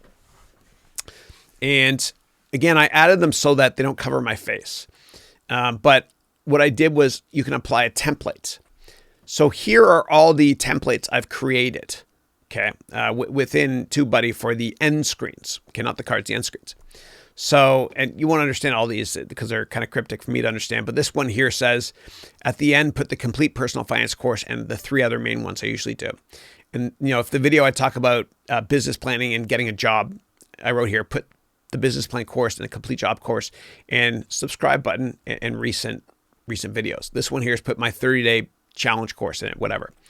Yeah. So these are all a little bit cryptic, but stuff that I understand. That will be there. I don't want to change them here though, but it puts it in automatically. And by the same token, you can do it with cards as well. So this TubeBuddy plugin is great. It'll help out with cards as well. So see the cards, I put one here after, I don't know, 17 seconds or 20 seconds, whatever, and then one closer to the end, but not overlapping with the end screens.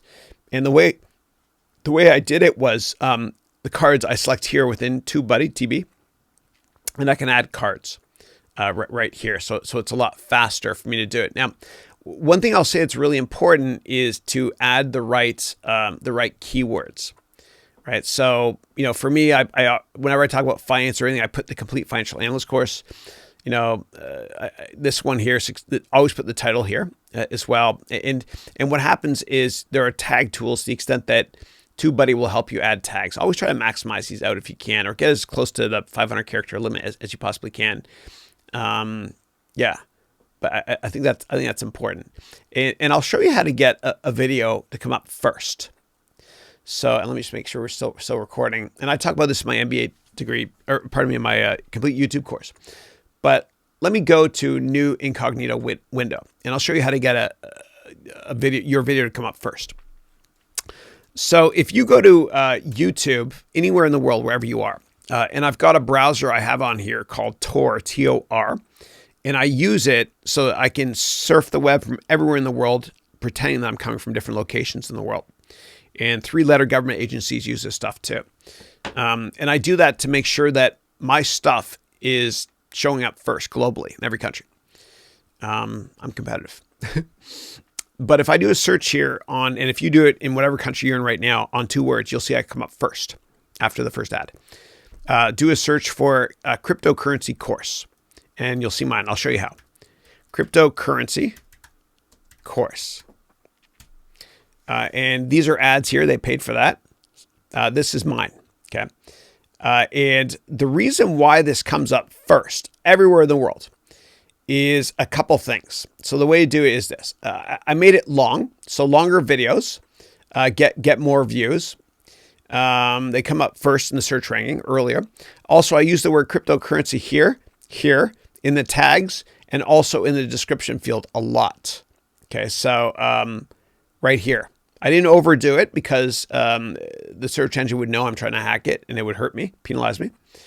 I also used a bright red thumbnail image as well.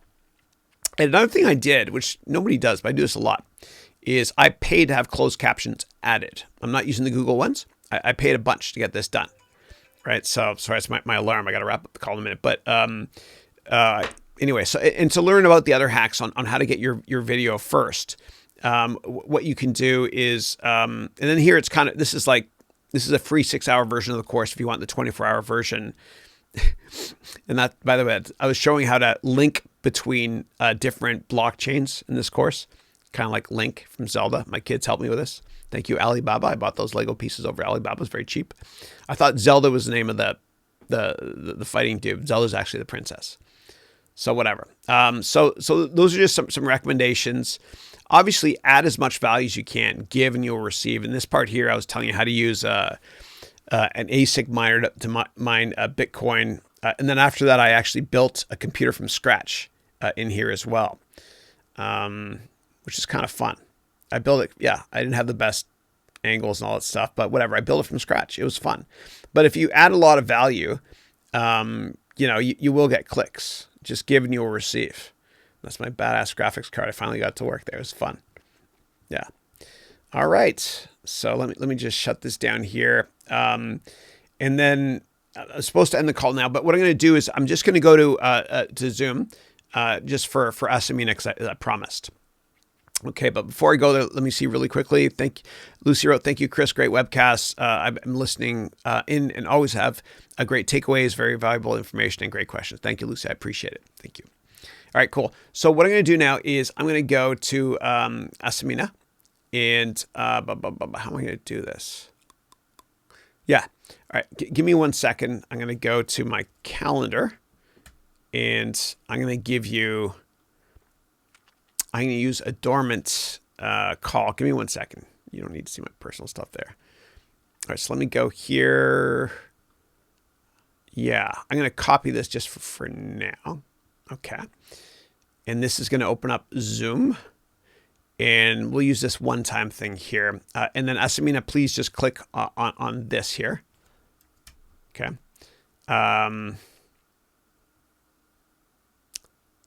Yeah. This should work, right? Yeah, good. All right, so Asamina, click on that as soon as you can, please. And I'll just do this just with you. And I apologize if anybody else wants to ask on Zoom, but I got to hop to the MBA students. So Asamina, I'll wait for you here. I got my audio working. Turn on my little speaker here, and I'll wait. I'll give you until 11:05. Okay, so. Please click on it. And Asamina, let me know that you're clicking on it right now. Here, just type a message, just so I know, please. Thanks. And I will wait. And for those of you who haven't used Zoom before, it's free. It's fun. It's easy to use. And I recommend it. All right. So I'll wait for you. And while I'm waiting, I'll see if there's any other questions. Anadi is saying, thank you, Chris. I'll see you on the other webcast. Okay, and Asamina, I'll give you up until 11:05, and if I don't see you, I'm so sorry. But let me know. Yeah. All right. Oh, here we go. Asamina in the house. So there we have. Okay, good. So what I'm going to do now is, before we go there, one second. I want to make sure that you don't see two of my faces. There. Go here. Good. Okay, great. And then I'm going to go here. 1 second, go unmute all. Can you hear me? Hello? Hello, can you hear me? That's what I'm talking about, Asamina. How are you? I'm all good, and you? I'm good, thank you. I'm good. And what country are you in now? I know you work with Ryanair, great discount Irish carrier, and you're all over. Where are you now? I'm still in Belgium. I always come back to Belgium no matter what. Oh, good for you. Okay, your home base. Okay, great. Excellent. I went to France. They had a strike, so they removed casually 2 of my flights like that. Okay. Well, you get more time to work on your video game from home, right? Yes. Actually, that was what I was doing before. I was actually designing level 2. Okay, cool. Nice. Because my partner now has the designs for the level 1 3D models. Okay, cool. Nice. He did not work on them. Basically, the code was ready from before, since I had my models that were very, very bad. Okay. They were extremely bad. That's all right. You got to start somewhere. So now he's working on them. Excellent. We're going to implement the code with those models. Excellent. Very cool. You make a video game. Dude, I'm going to do it, man. I'm going to do it. And I got to set a deadline date now. Otherwise, it won't get done. December 31st this year. I'll have some sort of video game out for the MBA degree students. And I'm very happy to hear that you're going to join us next year or this year. It's great. That's great. So very cool. Yes, and I can help you with whatever you want. Thank you. I can actually give you resources into game designing if you need them. Thank you. I have Thank a you. ton of books in English, not only in Greek, because Right. my coding books are all in Greek for some reason. Oh, they're great. That's all Greek to me. I'm so sorry. I shouldn't have said it. Yeah, yeah. But I do know a couple of Greek words because my wife. I know prika. I Yeah, I know. It's not yeah. It's yeah. yeah, correct. I know fenella because Christine, when she used to get the kids dressed in the morning, said, "Where's your fenella?" Yeah. So yeah, couple words. Yeah. But yeah, and we have the best food. Yeah, makes the best food, and tzatziki tastes good on everything. Period. You know, as much as I love my hummus, it's nothing like tzatziki. You know, when I was a kid, I used to take chips Uh huh. and dip them in tzatziki. Oh, dude, I do that now. But can I tell you my trick? Okay, so I buy these special chips that they're made by Quest. You know, the company that makes Quest bars, and they're called Quest protein chips, and they basically have no carbohydrates. And I dip it in tzatziki, which means that I'm basically not consuming any or hardly any carbohydrates. It's a healthy way to eat chips. Yeah, it's great. Yeah, it's good. Tzatziki is great. We can all agree that it's great. Oh, I love it. Excellent. Cool. So what I'm going to do is there's a couple other people waiting. I'm so sorry. There's a bunch of people in the queue there. I can't have you guys ask questions this week because I got to jump soon to the MBA degree student only office hours. So I'm just going to, whatever. I understand. I I'm got, gonna try to send you the books via LinkedIn. okay. Thank you. The titles for the books, Thank you. if you want to sign. There are a couple of things that might help with the videography as well. Okay. Because you have a camera in almost every game. Cool. Thank you. No, I'm looking forward to it. I've got all the equipment here, all the toys, bells and whistles, whatever. So I gotta learn it. And now I've set a deadline. It's the end of this year. So I got to get it done. There we go. I vocalized it. There we go. Excellent. Hopefully mine will finish at least the demo before that. Yeah, no, I can't wait to see it. But like anything else in my life, whenever I embark upon something, it's scary, but I love it. I feel like I'm standing on the edge of a cliff. I throw a bunch of airplane parts off. I jump off the cliff and I try to assemble the airplane before I hit the ground. And that's what it's going to be like with my video game this year. So we'll see. It's fun. Yeah. Just don't forget the engines. That's right. That's important. Yeah. Just on one side. And you need to choose between Unity or Unreal. They're both great. Which is easier? For platformers, I would suggest, it depends. Do you want something that's drag and drop or something that's got a bit more substance to it? I want drag and drop Visual Basic. That's Unreal. Unreal. Okay, good. Unreal's easier. That's what I'll do then. Actually, I was gonna license the Rage engine from Rockstar, but I don't think they'd let me. Yeah. That's nerd internal. So I looked into. Basically, you could. You can't. Well, they. That's how Take-Two makes Grand Theft Auto and Red Dead Redemption franchises. Is they have their own engine. It's so damn good. I heard that Grand Theft Auto 6. They say it's coming out this fall, which means next year. But I heard that it's gonna be kind of like Vice City Part 2, which is my favorite GTA. So it's gonna use the same map as Vice City, which came out in '02. Obviously, it's gonna be much bigger. But I would be tickled pink if they brought back Ray Liotta to be the main character. That'd be amazing. I was actually a fan of San Andreas myself, so oh, you did? I have to talk. Yeah. Also, that game, I learned how to shoot like this. I used to shoot like this until that game. Yeah. So, no, it's cool. But Vice City is great. It's an oldie, but a goodie. How we doing on time? Cool. So I got 2 more minutes for you. Okay, so check out CD Projekt Red. It has The Witcher as games. Okay, cool. Thank you. If you cannot play them, just watch a gameplay. It's amazing. The gameplay, especially in the last one, they have implemented a technique that actually loads the game before you reach that part of the map. Oh. It guesses towards the direction the camera is facing, where you're going. Very cool. So you have minimal to no loading screens at all. Nice. And there's very nice technology.